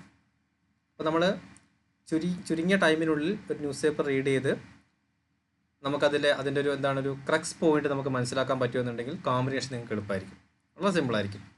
News paper വായിക്കണം, റീഡ് ചെയ്യണം എന്ന് പറയുന്നതിൻ്റെ മെയിൻ കരുതാണ്. റീഡ് ചെയ്യുക എന്ന് പറയുന്നത് വെറുതെ റീഡ് ചെയ്താൽ പോരാ, ടു ദ ടൈം ലൈനിൽ നിങ്ങൾ വെച്ചിട്ട് നിങ്ങൾക്ക് എഴുതി തീർക്കാൻ പറ്റിയിരിക്കണം.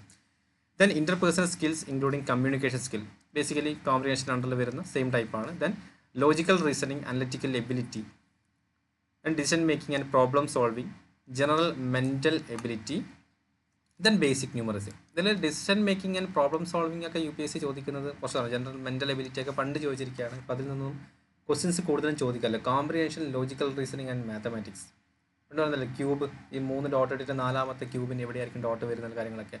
സോ ജനറൽ മെൻ്റൽ എബിലിറ്റി ഒക്കെ ടെസ്റ്റ് ചെയ്യുന്നതാണ്. അപ്പോൾ അതൊന്നും UPSC ചോദിക്കാറില്ല, കാരണം എല്ലാവർക്കും നല്ല മെൻ്റൽ എബിലിറ്റി ഉണ്ടെന്ന കാര്യങ്ങൾ അറിയാം. അപ്പോൾ logical reasoning, comprehension and finally basic numeracy, ഈ കാര്യങ്ങളാണ് പറഞ്ഞു പോകാറുള്ളത്. ഓക്കെ, സോ ഇത്രയുമാണ് നമുക്ക് സിസാറ്റ് പേപ്പറിൽ വരുന്നത്. സിസാറ്റ് ഇനി നോൺ മാത്ത് ബാക്ക്ഗ്രൗണ്ടിലെ ആളുകൾക്ക് എളുപ്പമാണോ ചോദിച്ചാൽ നിങ്ങൾക്ക് എളുപ്പമാണ്. നിങ്ങൾക്ക് ലോജിക്കൽ റീസണിങ്ങും കോംപ്രിഹെൻഷനും പഠിച്ചാൽ തന്നെ മതി. നിങ്ങൾ മാത്സിലേക്കൊന്നും പോകണ്ട. ഇനി മാത്സിലേക്ക് പോയാലും വലിയ കുഴപ്പമൊന്നുമില്ല. 10th ലെവലുള്ള NCERT 10th ലെവലുള്ള മാത്സ് മാത്രമേ ചോദിക്കൂ. ഇവൻ PSCക്ക് ചോദിക്കുന്ന അത്ര പോലും UPSC ഇതിൻ്റെ അകത്ത് ചോദിക്കാറില്ല. ഓക്കെ, സോ ദെൻ നമുക്ക് മെയിൻസ് എക്സാമിനേഷനിലേക്ക് നോക്കാം. ഓക്കെ, സോ മെയിൻസ് എക്സാമിനേഷനിലേക്ക് ഞാൻ ആദ്യം പറഞ്ഞാൽ തന്നെ 9 പേപ്പേഴ്സാണുള്ളത്. അതിൽ 2 പേപ്പേഴ്സ് എന്താണ്, ക്വാളിഫയിങ് പേപ്പറാണ്. അതാണ് paper A and paper B. Paper A എന്ന് പറയുന്നത് one of the Indian language to be selected by the candidate from the languages. അപ്പോൾ ഷെഡ്യൂൾഡ് ലാംഗ്വേജസിൻ്റെ അകത്തല്ല, ഷെഡ്യൂൾ ലിസ്റ്റിലുള്ള 22 ലാംഗ്വേജസിൻ്റെ അകത്തുനിന്ന് നമ്മുടെ ലാംഗ്വേജ് സെലക്ട് ചെയ്തിരിക്കണം. ആ ലാംഗ്വേജ് 8 ഷെഡ്യൂളിലുള്ള ലാംഗ്വേജസിനകത്ത് ഏതെങ്കിലും ഒരു ലാംഗ്വേജ് ആയിരിക്കണം. ഓക്കെ, 8 ഷെഡ്യൂളിൽ മെൻഷൻ ചെയ്ത ലാംഗ്വേജ് ആയിരിക്കണം. അതിന് 300 മാർക്കാണ് വരുന്നത്. ദെൻ പേപ്പർ B എന്നുള്ള ഇംഗ്ലീഷ് ലാംഗ്വേജ് ആണ്. ദാറ്റ് മീൻസ് ഇത് രണ്ടും Indian language compulsory. Paper A Indian language compulsory and paper B English compulsory. സിമ്പിളായിട്ടുള്ള പേപ്പേഴ്സാണ് കേട്ടോ, അത് നിങ്ങൾ വായിച്ച് നോക്കിയാൽ തന്നെ നിങ്ങൾക്ക് മനസ്സിലാവും.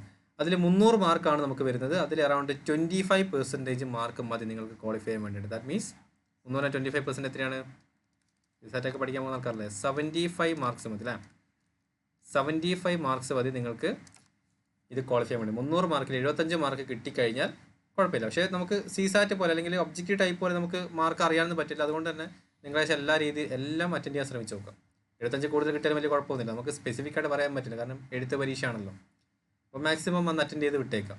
അതിന് ടൈമൊക്കെ കണ്ടെത്തണം. ഇത് നല്ല രീതിയിൽ മെയിൻസ് ചെയ്യുന്ന ആളുകൾ പോലും ഈ ഒരു പേപ്പറിൽ അല്ലെങ്കിൽ ഈ ഒരു കമ്പൽസറി പേപ്പറിൽ ബുദ്ധിമുട്ടെന്ന് കാണാറുണ്ട്. ഓക്കെ, ഇനി പേപ്പർ 1 വരുന്ന സമയത്ത് essay പേപ്പറാണ്. ഞാൻ ഇന്നലെ പറഞ്ഞ പോലെ തന്നെ എന്തിനായിരുന്നു essay എന്ന് ചോദിച്ചു കഴിഞ്ഞാൽ, നമ്മുടെ ഒരു സിവിൽ സർവീസ് ഓഫീസറിന് പലതരത്തിലുള്ള ഗവൺമെൻറ് ഓർഡേഴ്സുകൾ നമ്മൾ ഇഷ്യൂ ചെയ്യേണ്ട ആളുകളാണ്. ഗവൺമെൻറ് ഓർഡേഴ്സ് പബ്ലിക്കിൻ്റെ മുന്നിലേക്ക് വരുത്തേണ്ടതാണ്. ഒരു ഗവൺമെൻറ് ഓഫീസിൽ നിന്ന് വരുന്നൊരു ഓർഡർ അല്ലെങ്കിൽ ഗവൺമെൻറ്റിൻ്റെ ഒരു ഓർഡർ ഫുൾ അക്ഷര തെറ്റുകൾ, മറ്റേ ലാംഗ്വേജ് ഇഷ്യൂ അല്ലെങ്കിൽ സിമ്പിൾ ലാംഗ്വേജ് ഇങ്ങനെയൊക്കെ യൂസ് ചെയ്ത് നമ്മൾ പറയും ഇത് ഏത് മണ്ടനാണ് ഇതിനകത്ത് കുത്തിന് എഴുതിയിരിക്കുന്നത് അല്ലേ, ഒരു നാണക്കേടല്ലേ ഗവൺമെൻറ്റിന്. അപ്പോൾ അതുകൊണ്ട് തന്നെ അത് ഇപ്പോഴാണ് നമുക്ക് AI ഇറങ്ങിയെന്ന് വേണമെങ്കിൽ പറയാം. പക്ഷെ പണ്ടൊക്കെ ആണെന്നുണ്ടെങ്കിൽ എന്താണ്, ആളുകൾ തന്നെ എഴുതി ഉണ്ടാക്കണം ഗവൺമെൻറ് ഓർഡേഴ്സ്. അതിന് കറക്റ്റ്സ് അവിടുന്ന് എന്താണ് ഗവൺമെൻറ് കൊടുക്കും. ബാക്കിയൊക്കെ ചെയ്യേണ്ടത് ആരായിരിക്കണം, ഈ പറഞ്ഞിരിക്കുന്ന ബ്യൂറോക്രാറ്റ്സ് ആണ്. അപ്പോൾ essay റൈറ്റിംഗ് എന്ന് പറഞ്ഞിരിക്കുന്ന ഒരു ഏരിയാസ് അവിടെ നിങ്ങൾക്ക് നൽകിയിട്ടുള്ളതിൻ്റെ മെയിൻ കാര്യം ഇത്തരത്തിലുള്ള ഐഡിയാസ് അറിയാൻ വേണ്ടിയിട്ടാണ്. ഓക്കെ, അതായത് നിങ്ങൾ ആസ് എൻ ഓഫീസർ നിങ്ങൾക്ക് ആ ഒരു റൈറ്റിംഗ് സ്കില്ല് അല്ലെങ്കിൽ നല്ല ബ്യൂട്ടിഫുൾ ആയിട്ട് റൈറ്റ് ചെയ്യാൻ പറ്റണം. അത് ഗവൺമെൻറ്റിന് ഒരിക്കലും കുറ്റം പറയുന്ന ലെവലിലായിരിക്കും. അതുപോലെ തന്നെ സാധാരണക്കാരന് മനസ്സിലാവാൻ പറ്റണം. രണ്ടും ഉണ്ട്. ലോയേഴ്സ് ഇറക്കുന്ന പോലത്തെ ഇറക്കുന്നതായിരിക്കരുത്. സാധാ ജനങ്ങൾക്ക് മനസ്സിലാവാൻ പറ്റണം. ബട്ട് ഗവൺമെൻറ്റിന് എല്ലാ കാര്യങ്ങളും, കാരണം ഈ ഒരു ചെറിയ ഗവൺമെൻറ് ഓർഡേഴ്സ് ചെറിയൊരു ക്ലോസ് മതി ആളുകൾ അതിനെ തിരിച്ചടിക്കാൻ വേണ്ടിയിട്ട്. ഗവൺമെൻറ് ഓർഡേഴ്സ് ചെറിയൊരു ക്ലോസ് വന്നാൽ പോലും അത് ചിലപ്പം കോടതിയിൽ ക്വസ്റ്റ്യൻ ചെയ്യാൻ സാധ്യതയുള്ളൊരു കാര്യമാണ്. അതൊക്കെ ഭയങ്കര ഇമ്പോർട്ടൻ്റ് ആണ്, എല്ലാ കാര്യങ്ങളും ശ്രദ്ധിക്കാറുണ്ട്. അപ്പം അത്രത്തോളം പ്രിസൈസ് റൈറ്റിംഗ് എന്ന് പറയും. essay റൈറ്റിംഗ് നമ്മൾ പോകുന്ന സമയത്ത് precise writing to the specific ആയിട്ട് നിങ്ങൾ എഴുതിയിരിക്കണം. ഓക്കെ, കാരണം നമ്മൾ ഗവൺമെൻറ് ഓർഡേഴ്സ് എഴുതാൻ പോകേണ്ട ആളുകളാണ്. നമുക്ക് തോന്നിയ പോലെ എഴുതി വെച്ചാലും കാര്യമില്ല, കാരണം ഗവൺമെൻറ് ഓർഡറാണ്, നമ്മൾ ഇഷ്യൂ ചെയ്യുന്നൊരു ഓർഡറാണ്. ചെറിയൊരു മിസ്റ്റേക്ക് ഉണ്ടായാൽ മതി. കണ്ടില്ലേ, മറ്റേ നിയമത്തിൻ്റെ പല പഴുതുകളിലൂടെ ഞാൻ രക്ഷപ്പെടാറെന്ന് പറഞ്ഞ പോലെ തന്നെ നമ്മൾ ഈ ഗവൺമെൻറ് ഓർഡേഴ്സിൽ ചെറിയ ഇഷ്യൂ ഉണ്ടായാൽ മതി, അതിനെ വെച്ചിട്ട് അടുത്ത ഓർഡർ ഉണ്ടാകാൻ കുറച്ച് സമയം എടുക്കും എന്തായാലും. അപ്പം അതിനെ വെച്ചിട്ട് ഓട്ടോമാറ്റിക്കലി എന്ത് സംഭവിക്കും, കോടതിയിൽ കേസുകളും കാര്യങ്ങളൊക്കെ നടക്കാറുണ്ട് കേട്ടോ, അങ്ങനെ പല കാര്യങ്ങളും. ദെൻ പേപ്പർ 2 വരുന്ന സമയത്ത് ജനറൽ സ്റ്റഡീസ് പേപ്പർ 1, നമ്മൾ പേപ്പർ 2 എന്ന് പറയും. ഇത് ജനറൽ സ്റ്റഡീസിൻ്റെ കേസിൽ പേപ്പർ 1 എന്ന് പറയും.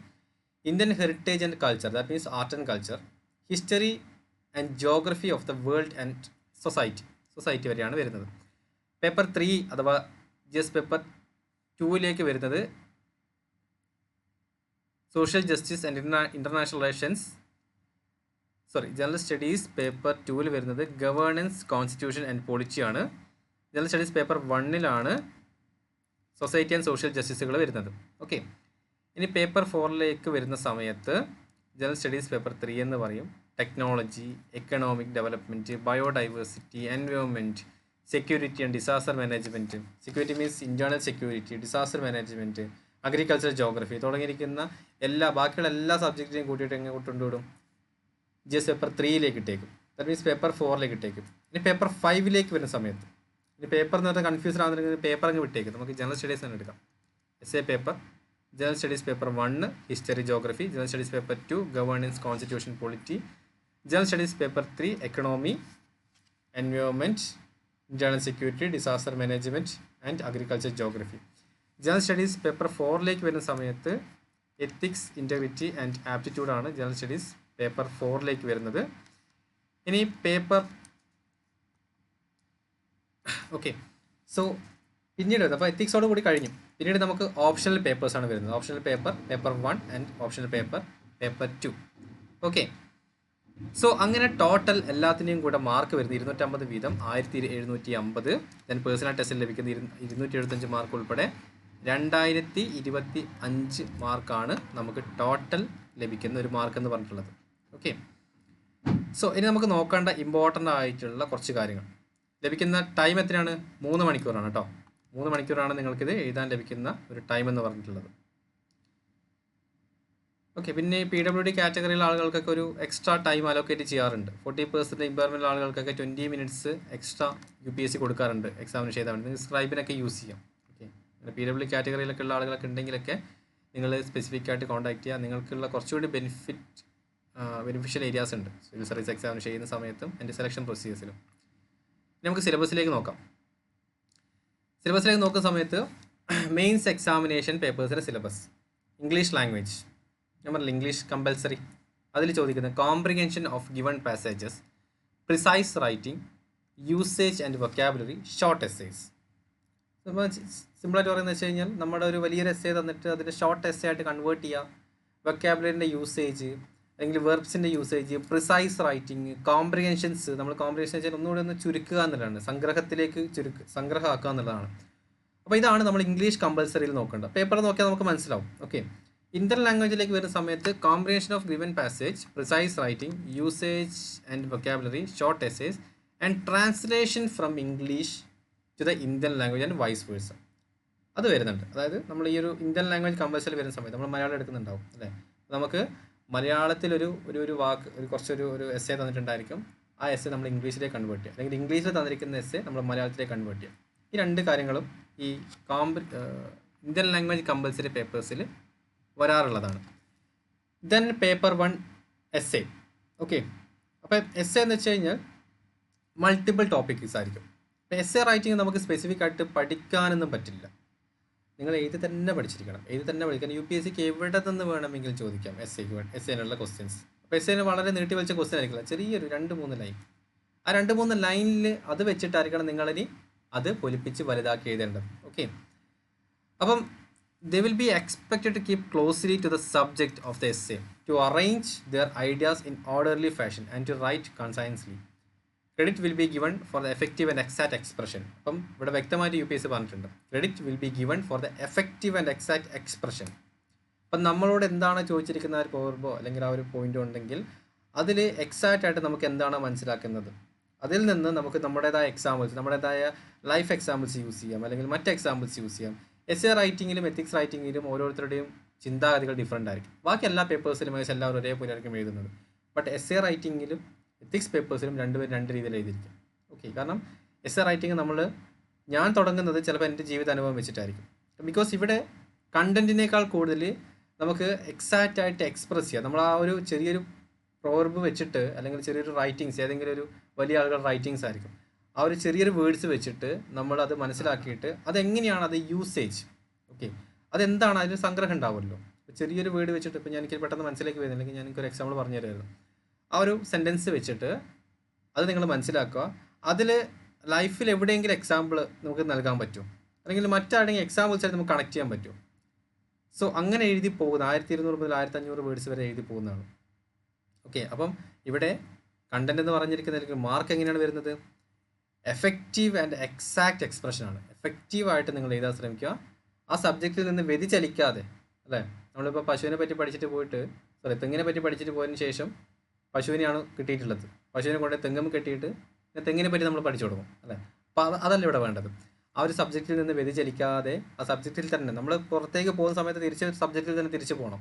എന്താണോ പറഞ്ഞു പോയത് അതന്നെ. കാരണം എസ്സേ റൈറ്റിംഗ് ആണ്, ഒരു 1500 വേർഡ്സ് ഒക്കെ എഴുതുന്ന കൂടെ തന്നെ നമ്മളിങ്ങനെ തുടങ്ങിയെടുത്ത് നല്ല അവസാനിക്കുക. തുടങ്ങിയത് എവിടെയോ ആയിരിക്കും, അവസാനിക്കുന്നത് വേറെ എവിടെയോ ആയിരിക്കും. കാരണം ഒരുപാട് എഴുതി ഇങ്ങനെ പോവാണ്. അപ്പോൾ എപ്പോഴും നമ്മൾ തുടങ്ങിയാൽ തന്നെ തിരിച്ച് വരാനുള്ള എലമെൻറ്റ് നിങ്ങൾ ഉണ്ടായിക്കൊണ്ടിരിക്കണം. എസ്സേ റൈറ്റിംഗ്, എസ്സേ ക്ലാസ്സുകൾ നമ്മൾ കൊടുക്കുന്ന ഒരു ഐഡിയ അതാണ്. അപ്പോൾ നിങ്ങൾ എവിടെ നിന്ന് തുടങ്ങുന്നു അതിൽ ഇങ്ങനെ പോയിക്കൊണ്ടിരിക്കുന്ന സമയത്ത് തിരിച്ചിങ്ങോട്ടേക്ക് വരാനുള്ള ലിങ്ക് നിങ്ങളെ ഇട്ടിച്ച് പോയിക്കൊണ്ടേയിരിക്കണം. ഇതിൽ നിന്ന് അടുത്ത് എന്ത് എഴുതണം, ഇവിടുന്ന് കുറച്ച് എഴുതി അങ്ങോട്ട് പോകാം, തിരിച്ചിവിടെ വരിക, ഈ പോയിന്റ് എഴുതി തീർക്കാം. സോ ആ ഒരു രീതിയിൽ എസ്സേ റൈറ്റിംഗ്, നമ്മൾ എസ്സേ ക്ലാസ്സുകളിൽ നമ്മൾ അതാണ് കുട്ടികൾക്ക് പറഞ്ഞു കൊടുക്കാറുള്ളത്. എസ്സേ ഈ ഒരു രീതിയിൽ എഴുതി പോകാൻ ശ്രമിക്കുക എന്നുള്ളത്. ഓക്കെ, ദെൻ GS പേപ്പർ 1 അഥവാ പേപ്പർ 2 എന്ന് പറഞ്ഞിട്ടുള്ളത് Indian heritage and culture, history and geography of the world and society. ഇവിടെ ആദ്യമേ പറഞ്ഞ പോലെ തന്നെ Indian culture will cover the salient aspects of art forms, literature and architecture from ancient to modern times. ഇവിടെ നിങ്ങൾ നോക്കൂ, Indian culture will cover the salient aspects of art forms, literature and architecture. ഇത് basically art and കൾച്ചറാണ് പറയുന്നത്. Okay, അപ്പോൾ Indian കൾച്ചറുമായി ബന്ധപ്പെട്ടിട്ടുള്ള art ഫോംസുകളായിക്കോട്ടെ, ലിറ്ററേച്ചേഴ്സ് ആയിക്കോട്ടെ, ആർക്കിടെക്ചർ ആയിക്കോട്ടെ, ആൻഷ്യൻ ടു മോഡേൺ ടൈംസിലുള്ളത്, അതാണ് ആർട്ട് ആൻഡ് കൾച്ചറിൽ വരുന്നത്. അപ്പോൾ കുറച്ചുകൂടി സ്പെസിഫിക് ആയില്ലേ, നമ്മൾ നേരത്തെ കണ്ടതിൽ നിന്ന് കുറച്ചുകൂടി സ്പെസിഫിക് ആയി UPSC തരുന്ന ഒരു ഹിൻ്റ് എന്ന് പറഞ്ഞിട്ടുള്ളത്.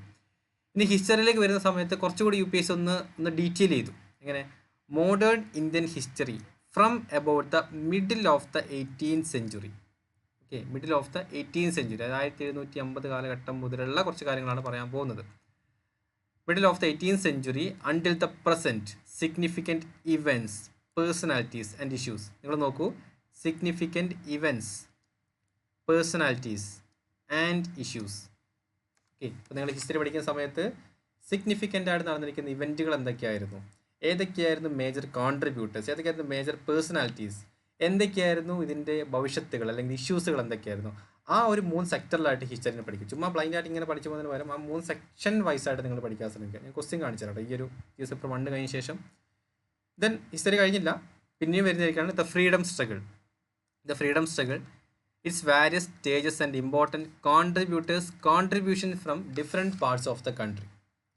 അപ്പം ഫ്രീഡം സ്ട്രഗിളിലേക്ക് നോക്കുകയാണെന്നുണ്ടെങ്കിൽ വാരിയസ് സ്റ്റേജസുകൾ വരുന്നുണ്ട് അല്ലേ, ഡിഫറെൻ്റ് ആയിട്ടുള്ള സ്റ്റേജസുകൾ വരുന്നുണ്ട്. അതുപോലെ തന്നെ ഇമ്പോർട്ടൻ്റ് ആയിട്ടുള്ള കോൺട്രിബ്യൂട്ടേഴ്സ് ആരൊക്കെയാണ്, ഈ ഫ്രീഡം ഫൈറ്റിംഗ്, ഫ്രീഡം സ്ട്രഗിൾ പീരീഡിൻ്റെ അകത്തുള്ള കോൺട്രിബ്യൂട്ടേഴ്സ് ആരൊക്കെയാണ്, എന്തൊക്കെയാണ് അവരുടെ കോൺട്രിബ്യൂഷൻസുകൾ വരുന്നത്.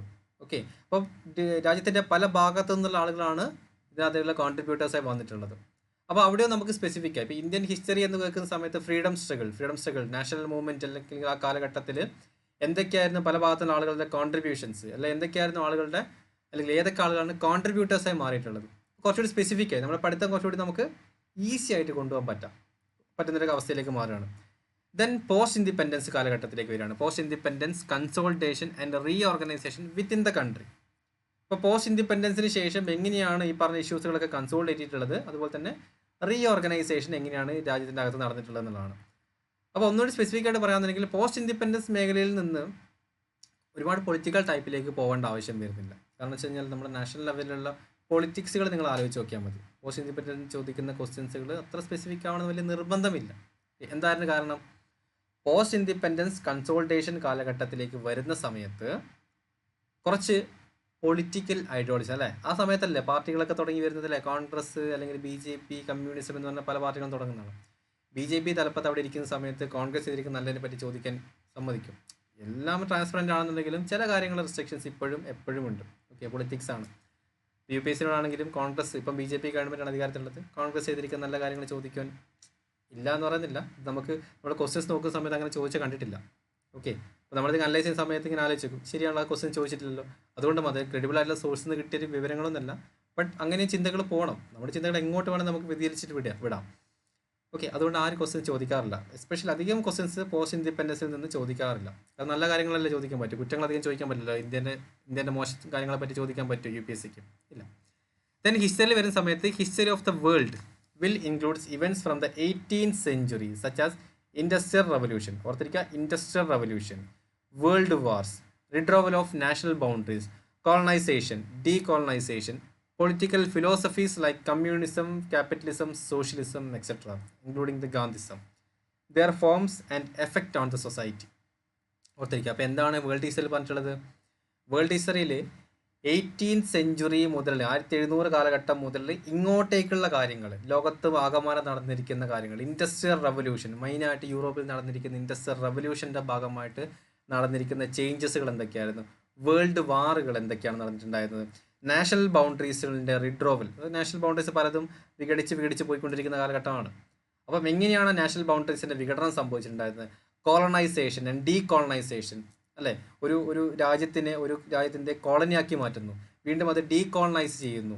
പിന്നീട് പൊളിറ്റിക്കൽ ഫിലോസഫീസ്, പലതരത്തിലുള്ള philosophical ideologies, that means communism, capitalism, socialism, Maoism, അതുപോലെ തന്നെ പലതരത്തിലുള്ള ഗാന്ധിസം തുടങ്ങിയിരിക്കുന്ന പല പൊളിറ്റിക്കൽ ഫിലോസഫീസ്, അതിൻ്റെ ഫോംസ്, ഏതൊക്കെ തരത്തിലുള്ള ഫോംസ് ആണ്, അതുകൊണ്ട് സൊസൈറ്റിക്ക് ഉണ്ടാവുന്ന എഫക്റ്റുകൾ എന്താണ് ഇവിടെ അറിയിക്കേണ്ടത്, അതിൻ്റെ forms and effect on the society. Okay, ഓർത്തിരിക്കുക, their forms and effect on the society. ഇത് എല്ലാത്തിൻ്റെയും forms and effect on the society ആണ് പറയുന്നത്.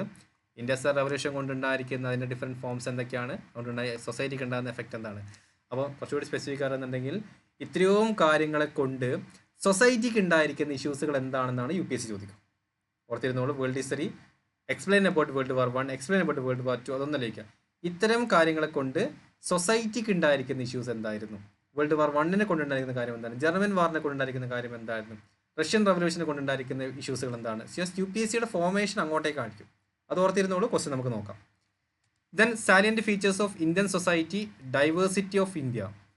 ഇവിടെയാണ് നമ്മുടെ സൊസൈറ്റി വരുന്നത്. സാലിയൻറ്റ് ഫീച്ചേഴ്സ് ഓഫ് ഇന്ത്യൻ സൊസൈറ്റിയുടെ salient features and diversity of India diversify ചെയ്തിരിക്കുന്ന കൺട്രി അല്ലേ. ഡിഫറെൻറ്റ് കാറ്റഗറിയിലുള്ള ആളുകൾ, different communities, different tribal areas, അങ്ങനെ പല തരത്തിലുള്ള ആളുകളാണുള്ളത്. അപ്പം ഡൈവേഴ്സിറ്റി നമ്മൾ പഠിച്ചിരിക്കണം. അതുപോലെ തന്നെ സാലിയൻറ്റ് ഫീച്ചേഴ്സുകൾ എന്തൊക്കെയാണ് നമ്മുടെ സൊസൈറ്റീൻ്റെ ഫീച്ചേഴ്സുകൾ. ദെൻ ഇതാണ് സോഷ്യൽ ജസ്റ്റിസ്, നമുക്ക് ഇന്ത്യൻ സൊസൈറ്റി എന്ന് പറഞ്ഞിട്ടുള്ളത്. പിന്നീട് നമുക്ക് വുമൺ എംപവർമെൻറ്റ് എന്ന് പറഞ്ഞിരിക്കുന്ന ഏരിയയാണ്. അപ്പോൾ role of woman and women's organisation. അപ്പോൾ നിങ്ങൾ ആലോചിച്ച് നോക്കൂ, ഒന്നും ഇവിടെ നോക്കുകയില്ല. വുമൺസ് എന്ന് പറഞ്ഞിട്ടുള്ളത് അന്ന് മുതലേ ഒരു പെട്രിയാർക്കൽ മൈൻഡ് സെറ്റിലിരിക്കുന്ന സൊസൈറ്റിയാണ്. അപ്പോൾ അന്ന് മുതലേ വുമൺസ് ഒരു താഴ്ന്നു പോകുന്ന ഒരു വിഭാഗമാണെന്ന് മനസ്സിലാക്കിയതുകൊണ്ട് UPSC ഒരു സ്പെസിഫിക് ആയിട്ട് എന്തുകൊണ്ട് വന്നു, വുമൺസിൻ്റെ കാര്യത്തെ പറ്റിയുള്ള കാര്യങ്ങൾ നമ്മുടെ സിലബസിൽ ആഡ് ചെയ്തു. ബിക്കോസ് നാളെ നിങ്ങളൊരു ഓഫീസറായി കഴിഞ്ഞാൽ വുമൺസ് എംപവർമെൻറ്റിന് വേണ്ടിയിട്ട് കൂടുതൽ പവേഴ്സ് കൊടുക്കണം. വുമൺസ് എംപവർ ആയി കഴിഞ്ഞാൽ ഓട്ടോമാറ്റിക്കലി സൊസൈറ്റിയിൽ ഗവൺമെൻറ് വലിയ ഒരു ബുദ്ധിമുട്ടുകൾ വരില്ല. ഓക്കെ, എല്ലാ തരത്തിലും നമ്മൾ ഇക്വാലിറ്റി മെയിൻറ്റെയിൻ ചെയ്ത് അങ്ങോട്ട് പോകും. അതുകൊണ്ട് തന്നെ വുമണുമായി ബന്ധപ്പെട്ടിരിക്കുന്ന കാര്യങ്ങൾക്ക് സ്പെസിഫിക് ആയിട്ടൊരു പോയിന്റ് വൈസ് ഒരു ടോപ്പിക്ക് UPSC നൽകിയിട്ടുണ്ട്. അതാണ് role of woman and women's organization, population and associated issues, poverty and developmental issues, urbanization, their problems and their remedies. ഓർത്തിരിക്കൂ, അർബനൈസേഷൻ ഇവിടെ എന്തൊക്കെയാണ് പറഞ്ഞത്, വുമൺസ് ആൻഡ് വുമൺസ് ഓർഗനൈസേഷൻ മാറ്റി നിർത്താം. പിന്നീട് പോപ്പുലേഷൻ ബൂം, പോപ്പുലേഷനുമായി ബന്ധപ്പെട്ട അസോസിയേറ്റഡ് ഇഷ്യൂസുകൾ എന്തൊക്കെയാണ്, പോവർട്ടി അല്ലേ, പോവർട്ടി ദാരിദ്ര്യം അതുകൊണ്ടുണ്ടായിരിക്കുന്ന ഡെവലപ്മെൻറ്റൽ ഇഷ്യൂസുകൾ എന്തൊക്കെയാണ്, ഡെവലപ്മെൻറ്റ് ഇഷ്യൂസുകൾ ഉണ്ടാകുന്നത്. ഫുള്ളി കറണ്ട് അഫയേഴ്സ് ആണ്. 90% നിന്ന് ചോദിക്കുന്ന ക്വസ്റ്റ്യൻസുകൾ കറണ്ട് അഫയേഴ്സ് ആയിരിക്കും. അതുപോലെ സൊസൈറ്റിയിൽ നിന്ന് ചോദിക്കുന്ന ക്വസ്റ്റ്യൻസുകൾ 90% കറണ്ട് അഫയേഴ്സ്. നിങ്ങൾ കറണ്ട് അഫയേഴ്സ് മാത്രം നോക്കിയാൽ മതി, വേറൊന്നും കൂടുതൽ നോക്കണമെന്നില്ല. Okay, urbanization, their problems and their remedies. ഓർത്തിരുന്നോളൂ, their problems and their remedies. ഇവിടെയാണ് UPSC നിങ്ങൾ അളക്കാൻ പോകുന്നത്. Their remedies. ആ റെമഡീസുകൾ നിങ്ങൾ എഴുതാൻ പറ്റുന്ന ഒരാളായിരിക്കണം. ചുമ്മാ ഒരു ഇഷ്യൂസുകൾ ഒക്കെ അത് കേട്ട് ഇതുപോലെ തന്നെ എഴുതി വെക്കാനില്ല. നിങ്ങൾ ആസ് എൻ ഓഫീസർ നിങ്ങൾ എന്താണ് ചെയ്യാൻ പോകുന്നത്, ആസ് എ വേ ഫോർവേഡ് നിങ്ങൾ എന്ത് ചെയ്യും, നിങ്ങൾ എങ്ങനെ കൺക്ലൂഡ് ചെയ്യും, അതാണ് UPSCക്ക് അറിയേണ്ടത്. അതുകൊണ്ടാണ് ഇവിടെ റെമഡീസ് എന്ന് UPSC പറയുകയും ചെയ്തിട്ടുള്ളത്. Then effect of globalisation on Indian society.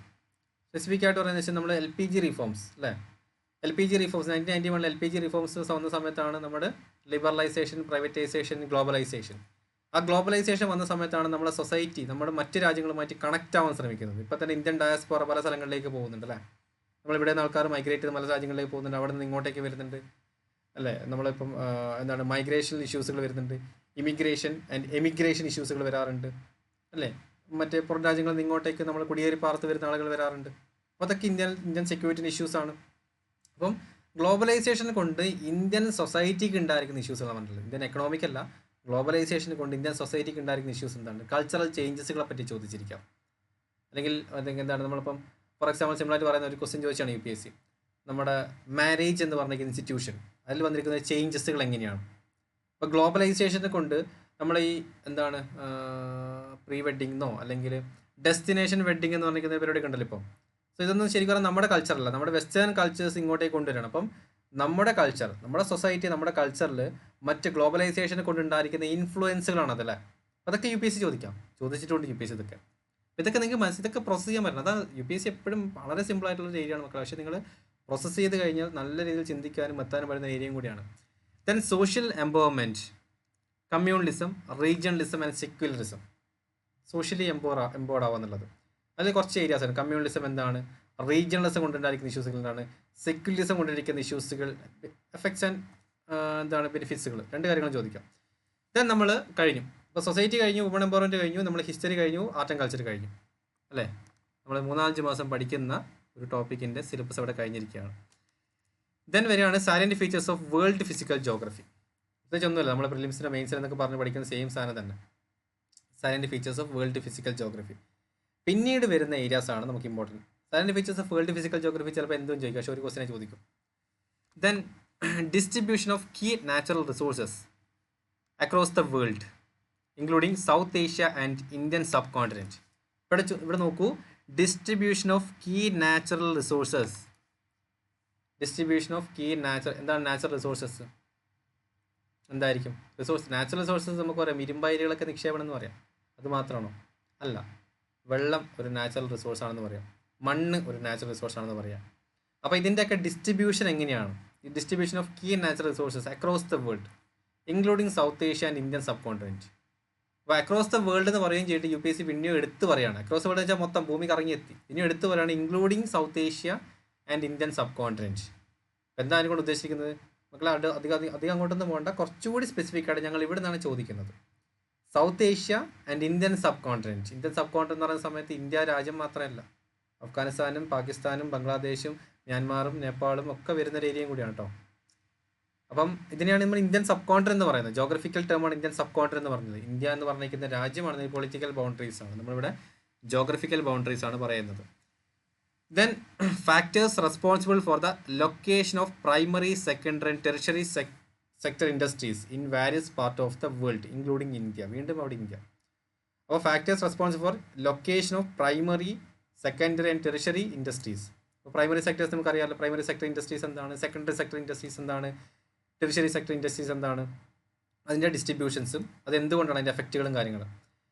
Then വരികയാണെന്നുണ്ടെങ്കിൽ 12th പോയിന്റ് നോക്കുകയാണെന്നുണ്ടെങ്കിൽ important geographical phenomena such as earthquake, tsunami, volcanic activities, cyclones etcetera എന്ന് വെച്ചാൽ ഇനിയും എന്തെങ്കിലും വരാൻ സാധ്യതയുണ്ടായിരിക്കും. Then geographical features and their location changes in critical geographical features including water bodies, ice caps and in flora, fauna and effect of such changes. ഇവിടെ പറഞ്ഞെന്താണ്? Geographical phenomenas, earthquake ചോദിക്കാം, volcanic എറപ്ഷനെ പറ്റി ചോദിക്കാം, സൈക്ലോണിക് ആക്ടിവിറ്റീസിനെ പറ്റി ചോദിക്കാം. പിന്നീട് geographical features and location changes.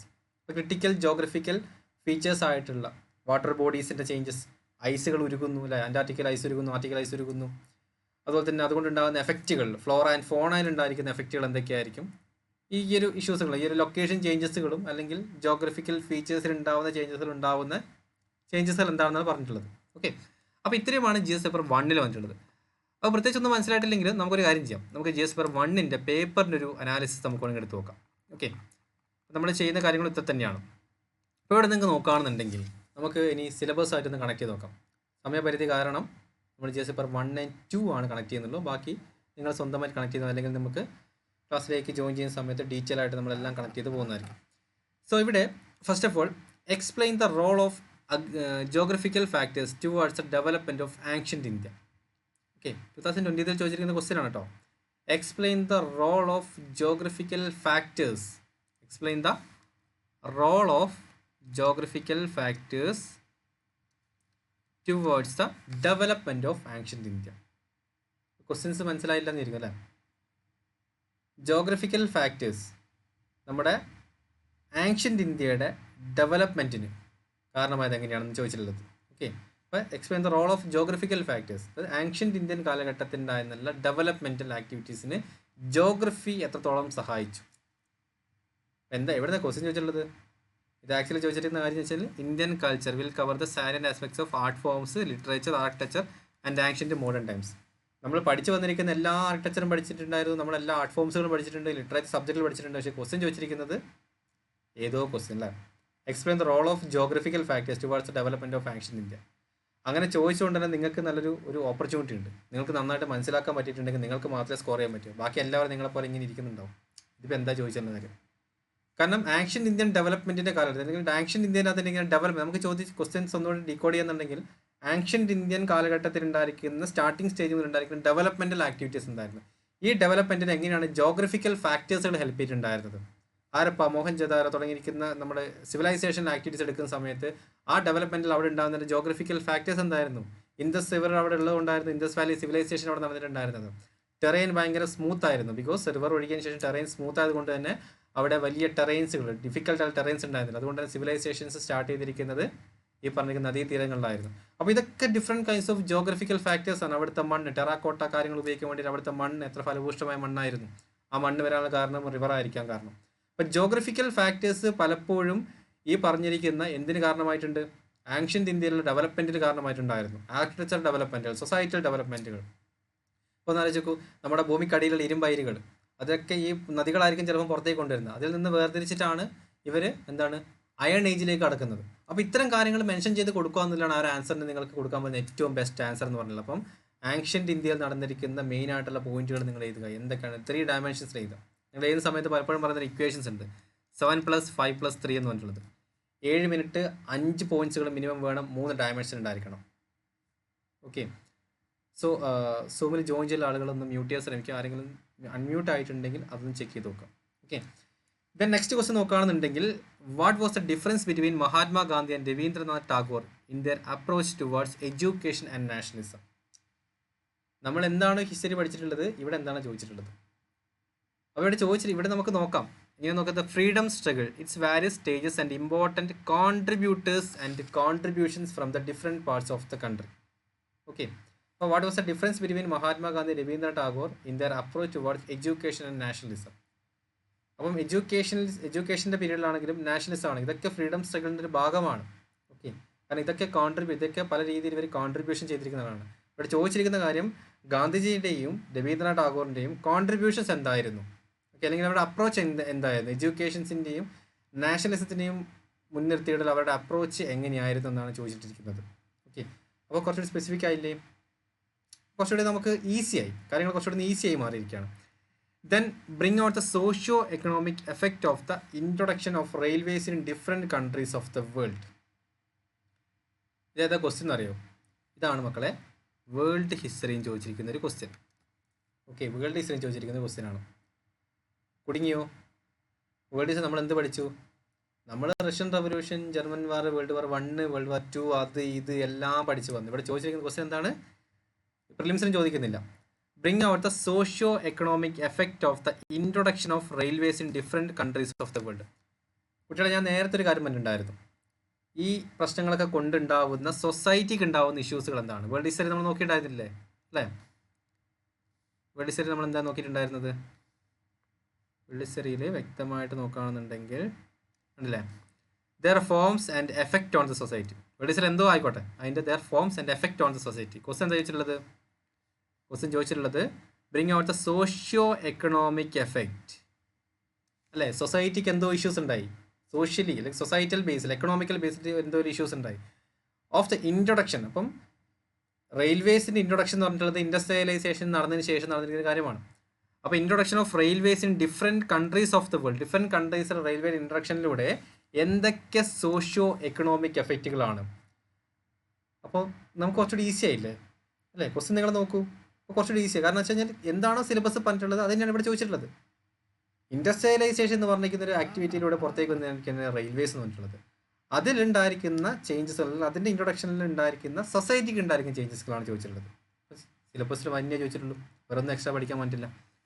Then discuss the consequences of climate change and the food security in tropical countries. അപ്പോൾ ഇവിടെ നമുക്ക് നോക്കുകയാണെന്നുണ്ട്, ഇവിടെ നോക്കേണ്ട കാര്യം എന്ന് വെച്ചാൽ discuss the important geographical phenomena such as earthquake, tsunami, volcanic activity, cyclone, etc. Geographical features and their location change. Critical geographical features. അപ്പോൾ ഇവിടെ ക്ലൈമറ്റ് ചേഞ്ച് എന്ന് പറഞ്ഞിട്ടുള്ളത് എന്താണ്? ബേസിക്കലി ഒരു ബേസിക് ഓർഡറിൽ നിന്നുള്ള ചേഞ്ചസുകളാണല്ലോ ക്ലൈമറ്റ് ചേഞ്ച് എന്ന് പറഞ്ഞാൽ. ഒരു ബേസിക്കൽ ക്ലൈമറ്റ് ഉണ്ടായിരുന്ന ചേഞ്ചസ് സംഭവിക്കുന്നു. ഓക്കെ, ഇപ്പോൾ ജോഗ്രഫിക്കൽ ഫാക്ടേഴ്സ് ആണ്. ഇപ്പോൾ എസ്പെഷ്യലി പറയുകയാണെന്നുണ്ടെങ്കിൽ നമുക്കൊരു എന്താണ് ഒരു ഹവോക്കാലുള്ള സിറ്റുവേഷൻ ആണ് ക്ലൈമറ്റ് ചേഞ്ച് എന്ന് പറഞ്ഞിട്ടുള്ളത്. അപ്പോൾ ക്ലൈമറ്റ് ചേഞ്ച് കൊണ്ടുണ്ടാകുന്ന കോൺസിക്വൻസസ് എന്തൊക്കെയായിരുന്നു? അതുകൊണ്ടുണ്ടാവുന്ന ഫുഡ് സെക്യൂരിറ്റി ഇഷ്യൂസുകൾ, ട്രോപ്പിക്കൽ കൺട്രീസ്, എസ്പെഷ്യലി ട്രോപ്പിക്കൽ കൺട്രീസിൽ ഉണ്ടാകുന്ന ഇഷ്യൂസുകൾ. അപ്പോൾ ട്രോപ്പിക്കൽ കൺട്രീസ് എവിടെ നമുക്ക് അറിഞ്ഞിരിക്കണം? ജോഗ്രഫി നമ്മൾ പഠിക്കുന്നതായിരിക്കും. ട്രോപ്പിക്കൽ കൺട്രീസിനെ പറ്റി അറിയുന്നുണ്ട്, അവിടുത്തെ ഒരു കൾച്ചറിനെ പറ്റി പഠിക്കുന്നുണ്ട് അല്ലേ? ട്രോപ്പിക്കൽ കൺട്രീസിനെ പറ്റി പഠിക്കുന്നത് എവിടുന്ന്? നമ്മൾ ജോഗ്രഫിയിൽ പഠിക്കുന്നു. അവിടുത്തെ ഫുഡ് സെക്യൂരിറ്റി, അവിടുത്തെ ആളുകൾ ഭക്ഷണം കഴിക്കുന്നുണ്ടോ ഇല്ല, അവിടുത്തെ എന്തൊക്കെ കമ്മ്യൂണിറ്റി പഠിക്കുന്നത് എവിടെയാണ്? ഹ്യൂമൻ ജോഗ്രഫി, അല്ലെങ്കിൽ നമ്മൾ സൊസൈറ്റിയിൽ പഠിക്കുന്നുണ്ടായിരിക്കും. അപ്പം ജോഗ്രഫിയിൽ നിന്നുള്ള കാര്യങ്ങൾ എടുത്ത് പിന്നീട് ക്ലൈമറ്റ് ചേഞ്ച്, ചിലപ്പോൾ എൻവയോൺമെൻറ്റ് പഠിച്ച കാര്യമായിരിക്കും ക്ലൈമറ്റ് ചേഞ്ച്. അപ്പോൾ അതിനെല്ലാം കൂട്ടിയിട്ട് ഇങ്ങോട്ട് കൊണ്ടുവരണം. ഇവിടെ കൊണ്ടുവന്ന് ഒരു ക്വസ്റ്റ്യൻ ആയിട്ട് 7 മിനിറ്റോടെ ഇതൊക്കെ ചെയ്തിരിക്കണം. അപ്പോൾ നമ്മൾ എന്ത് ചെയ്തു? അപ്പോൾ നമ്മൾ അവിടെ climate change, discuss the consequences of climate change. ഇവിടെ എല്ലാ ക്വസ്റ്റ്യൻസും നോക്കിക്കഴിഞ്ഞാൽ ഐഡിയ കിട്ടും. എല്ലാം ഒരു ഇഷ്യൂസുകളാണ് ചോദിക്കുന്നത് അല്ലേ? നമുക്ക് ഉത്തരം റെമഡി പറഞ്ഞു കൊടുക്കാൻ പറ്റുന്ന ടൈപ്പിലുള്ള ക്വസ്റ്റ്യൻസ് ആണ് ചോദിക്കുന്നത്. നിങ്ങൾ നോക്കൂ, നമ്മൾ ഇതുവരെ ഡിസ്കസ് ചെയ്യുന്ന ക്വസ്റ്റ്യൻസിലൊക്കെ നമ്മളോട് ഒരു ക്വസ്റ്റ്യൻ ചോദിക്കുകയാണ് അല്ലേ? Discuss the consequences. എന്താണ് consequences of the climate change on the food security in tropical countries? ചുമ്മാ എക്സ്പ്ലെയിൻ ചെയ്യാൻ പറഞ്ഞതല്ല, നമുക്കൊരു റെമഡി കൊടുക്കാൻ പറ്റുന്ന ലെവലാണ് UPSC questions. Because as an officer നിങ്ങൾക്ക് ചുമ്മാ കാര്യങ്ങൾ എഴുതി വെക്കാന്നില്ല, നിങ്ങൾക്കൊരു സ്യൂട്ടബിൾ ഉള്ള റെമഡീസ് കൊടുക്കാൻ പറ്റിയിരിക്കണം, സൊല്യൂഷൻസ് കൊടുക്കാൻ പറ്റിയിരിക്കണം. Then question, why is the world today confronted with crisis of availability of and access to fresh water resources? Okay, what is the world today confronted with the crisis of availability of access to the fresh water resources? അപ്പോൾ ഇവിടെ എന്താണ് resources അല്ലേ? Fresh water റിസോഴ്സുമായി ബന്ധപ്പെട്ടിരിക്കുന്ന question ആണ് ചോദിച്ചിട്ടുള്ളത്. What is the why is the world today confronted with the crisis of availability? അപ്പോൾ നമുക്ക് ഇവിടെ കൊണ്ടുപോകാം distribution of key natural resources across the world. Distribution of key natural resources across the world. അപ്പോൾ natural റിസോഴ്സസിനെ പറ്റിയുള്ള ചോദ്യം ചോദിച്ചിട്ടുള്ളത്. Natural റിസോഴ്സസിൻ്റെ distribution നിങ്ങൾക്ക് അറിഞ്ഞിരിക്കണം. കാരണം അവൈലബിലിറ്റി ഓഫ് വാട്ടർ പറയുകയാണെന്നുണ്ടെങ്കിൽ എവിടെയൊക്കെ വാട്ടർ ഉണ്ടായിരിക്കണം, ആ വാട്ടർ ഇല്ലാതിരിക്കുന്ന കാര്യങ്ങളെ പറ്റിയൊക്കെ നിങ്ങൾക്ക് അറിഞ്ഞിരിക്കണം. അപ്പം UPSC ഒന്നുകൂടെ സ്പെസിഫിക് ആയിട്ട് അവിടെ സിലബസിൽ നിന്ന് മാത്രമേ ചോദിച്ചിട്ടുള്ളൂ, പുറത്ത് പോയിട്ടില്ല. Then the silent features of world geography അല്ലേ? Silent features of world physical geography. അതുകൊണ്ടാണ് ഹൗ ആർ ദ ജോഡ്സ് formed? Why do they constitute some of the most picturesque areas of the world? ഭയങ്കര simple question, simple directly question ആണ്. How are the ജോഡ്സ് formed? നമ്മൾ grand canyon എന്നൊക്കെ പറഞ്ഞ പോലെ തന്നെ അതിൻ്റെ ഒരു മിഡിൽ ആയിട്ടുള്ളൊരു ഏരിയ ആണ്. ക്രിവാസസിൻ്റെ ഒക്കെ മിഡിലായിട്ട് വരുന്ന ഒരു സംഭവമാണ് ജോഡ്സ് എന്ന് പറഞ്ഞിട്ടുള്ളത്. അപ്പം ജോഡ്സ് വാലീസ് എന്ന് കേട്ടിട്ടുണ്ടാവും. ജോഡ്സ് വാലീസ് എങ്ങനെയാണ് ഫോം ചെയ്തിരിക്കുന്നത്? സിമ്പിൾ കാര്യം, ജോഡ്സ് വാലീസ് എങ്ങനെയാണ് ഫോം ചെയ്തിട്ടുള്ളത്? അപ്പോൾ എന്തുകൊണ്ടാണ് മോസ്റ്റ് പിക്ചർസ്ക്യൂ ഏരിയാസ് ആയിട്ട് അല്ലെങ്കിൽ ഭയങ്കര സൈറ്റ് സീയിങ് ഏരിയ ആയിട്ട് കാണുന്നത്? ഇപ്പം ജോഡ്സ് ഒക്കെ നമ്മൾ ഈ സ്കാൻഡിനാവിയൻ കൺട്രീസിലൊക്കെ പോയി കഴിഞ്ഞാൽ ജോഡ് വാലീസുകൾ ഭയങ്കര കൂടുതലാണ്. അപ്പോൾ അതുകൊണ്ടാണ് ഭയങ്കര നല്ല രസങ്ങൾ, കാണാൻ നല്ല അടിപൊളിയായിരിക്കും അല്ലേ? നല്ല ചെങ്കുത്തായ നിൽക്കുന്നൊരു 2 മലകൾ, അതിന് നടുകൂടെ തന്നെ പുഴ ഒഴുകുന്നുണ്ടോ, അങ്ങനെ പിക്ചർസ്ക്യൂ ഏരിയ ആയിരിക്കും. അതിനെ ജോഡ്സ് എന്ന് പറഞ്ഞിട്ടുള്ള ഏരിയ ആണ് അതിന് പറയുന്നത്. അപ്പോൾ ഡയറക്റ്റ്ലി ക്വസ്റ്റ്യൻ ആണ് silent features of world physical geography. Directly അവിടെ question ചോദിച്ചിരിക്കുകയാണ്.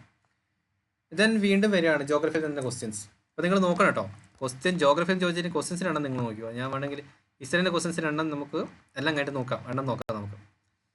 Y is the south west monsoon called purvaiya or easterly in Bhojpur region? How has the directional seasonal wind system influenced the cultural ethos of the region? കുടുങ്ങി. എന്താണ് പ്രശ്നം?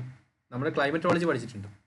ചോദിച്ചിരിക്കുന്ന question Indian സൊസൈറ്റീനെയും ജോഗ്രഫീനെയും ക്ലൈമറ്റോളജിനെയും എല്ലാത്തിനെയും mix ചെയ്തിട്ടുള്ള ചോദ്യമാണ് അല്ലേ?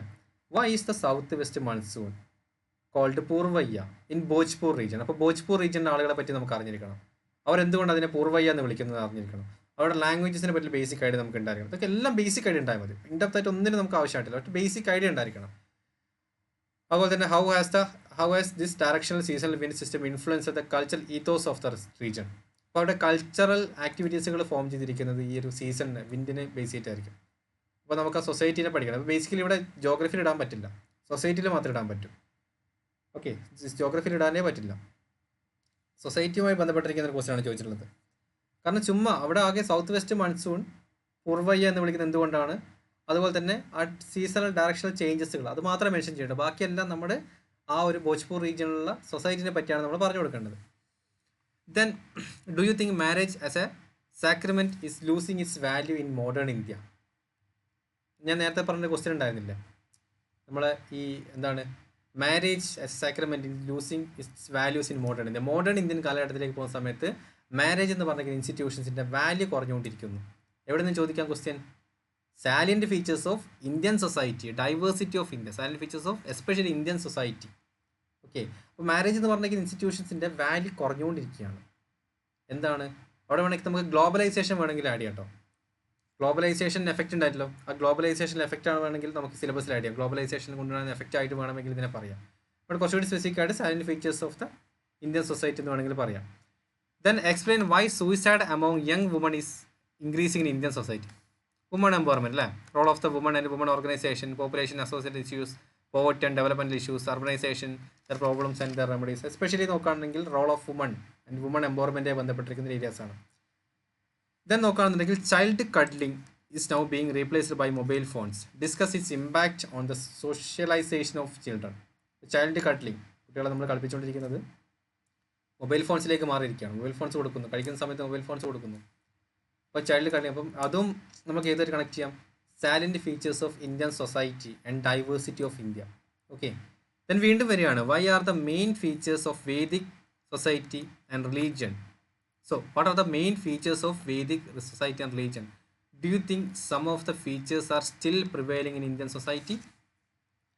അപ്പം വീണ്ടും നമുക്ക് പറയാം, ബിക്കോസ് ഇത് ആർട്ട് ആൻഡ് കൾച്ചറും സൊസൈറ്റിയുമായി കണക്ട് ചെയ്തിരിക്കുകയാണ്. Because main features of Vedic society and religion നമുക്ക് ആദ്യം മെൻഷൻ ചെയ്ത് കൊടുക്കണം. അപ്പം ആ ഒരു സാധനം ഇപ്പോഴത്തെ സൊസൈറ്റിയിൽ ഉണ്ടോ എന്നുള്ള കാര്യങ്ങൾ ഇവിടെ നമുക്ക് ആർട്ട് ആൻഡ് കൾച്ചർ കൂടി ഞാൻ ആഡ് ചെയ്യാം കേട്ടോ. ആർട്ട് ആൻഡ് കൾച്ചറിൻ്റെ ഒരു ഫോം കൂടിയാണ്. കാരണം വേദിക് സൊസൈറ്റിയിലെ റിലീജിയസിൻ്റെ കാര്യത്തിൽ അതിൻ്റെ മെയിൻ ഫീച്ചേഴ്സുകൾ നമ്മൾ കൊടുക്കുന്നു.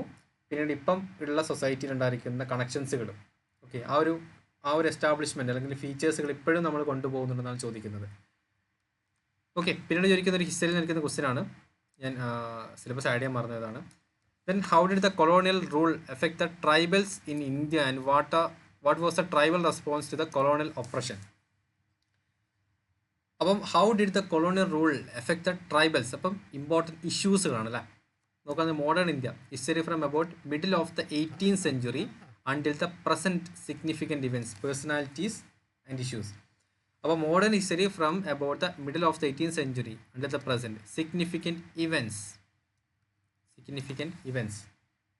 Okay, how did the colonial rule affect the tribals in India and what was the tribal response to the colonial oppression? Significance അല്ല പലതരം ഇവൻസുകളാണ് നടന്നിട്ടുണ്ടായിരുന്നത്. Then comment on the resource potential of the long coastline of India and highlight the status of natural and hazard preparedness in these areas. വീണ്ടും distribution of key natural റിസോഴ്സിലേക്ക് വരാം. Because എന്താണ് ചോദിച്ചത്? Comment on the resource potential of the long cost line. അപ്പോൾ ഇവിടെയും പറഞ്ഞിട്ടുള്ളത് റിസോഴ്സിനെ പറ്റിയിട്ടാണ്. റിസോഴ്സിനെ പറ്റി തന്നെ 2 ക്വസ്റ്റ്യൻ ചോദിച്ചിട്ടുണ്ടോ. ദെൻ അടുത്ത ക്വസ്റ്റ്യനിലേക്ക് നോക്കുകയാണെന്നുണ്ടെങ്കിൽ identify and discuss the factors responsible for diversity of natural vegetation in India. Assess the significance of wildlife sanctuaries in rainforest regions of India. ഇവിടെ നമ്മൾ ഫ്ലോറ ഫോണ ആക്ടിവിറ്റി ആണല്ലേ. Okay, distribution of key natural resource across the world including South Asia. അപ്പം key natural റിസോഴ്സിനെ പറ്റി ഇവിടെ പറയുന്നത് because identify the discuss factors responsible for diversity of natural vegetation റിസോഴ്സാണ് in India. അപ്പം നാച്ചുറൽ വെജിറ്റേഷൻസിൻ്റെ അത് natural vegetation resource ആണല്ലോ, vegetation resource ആണ് നമുക്ക്. അപ്പം അതും റിസോഴ്സുമായി കണക്ട് ചെയ്തിരിക്കുന്ന ഒരു ക്വസ്റ്റ്യൻ ആണ്. Then why did human development fail to keep pace with economic development in India? അപ്പം ഇവിടെയും ചോദിച്ചിരിക്കുന്ന ക്വസ്റ്റ്യൻസ് എവിടെയാണ് ബന്ധപ്പെട്ട് നമുക്ക് പറയാം. ഡെവലപ്മെൻറ്റൽ ഇഷ്യൂസ് ആണല്ലേ. Why did human development fail to keep pace with economic development in India? ഇവിടെ നമുക്ക് പറയാം ഡെവലപ്മെൻറ്റൽ ഇഷ്യൂസ് ആണ് അല്ലേ. ഡെവലപ്മെൻറ്റ് ഇഷ്യൂസ് ആകുമ്പോൾ നമുക്ക് developmental issues. Then from being net food importer in 1960s, India has emerged as net food exporter to the world, provided with the reasons. Post-independence consolidation, reorganization within the country. ഇപ്പോൾ 1960, അപ്പോൾ ആ ഒരു question നിങ്ങളൊന്ന് നോക്കൂ. അപ്പോൾ ക്വസ്റ്റ്യനിൽ പ്രത്യേകമായിട്ടുള്ള വലിയ ഇവൻസുകളൊന്നും ചോദിച്ചിട്ടില്ല.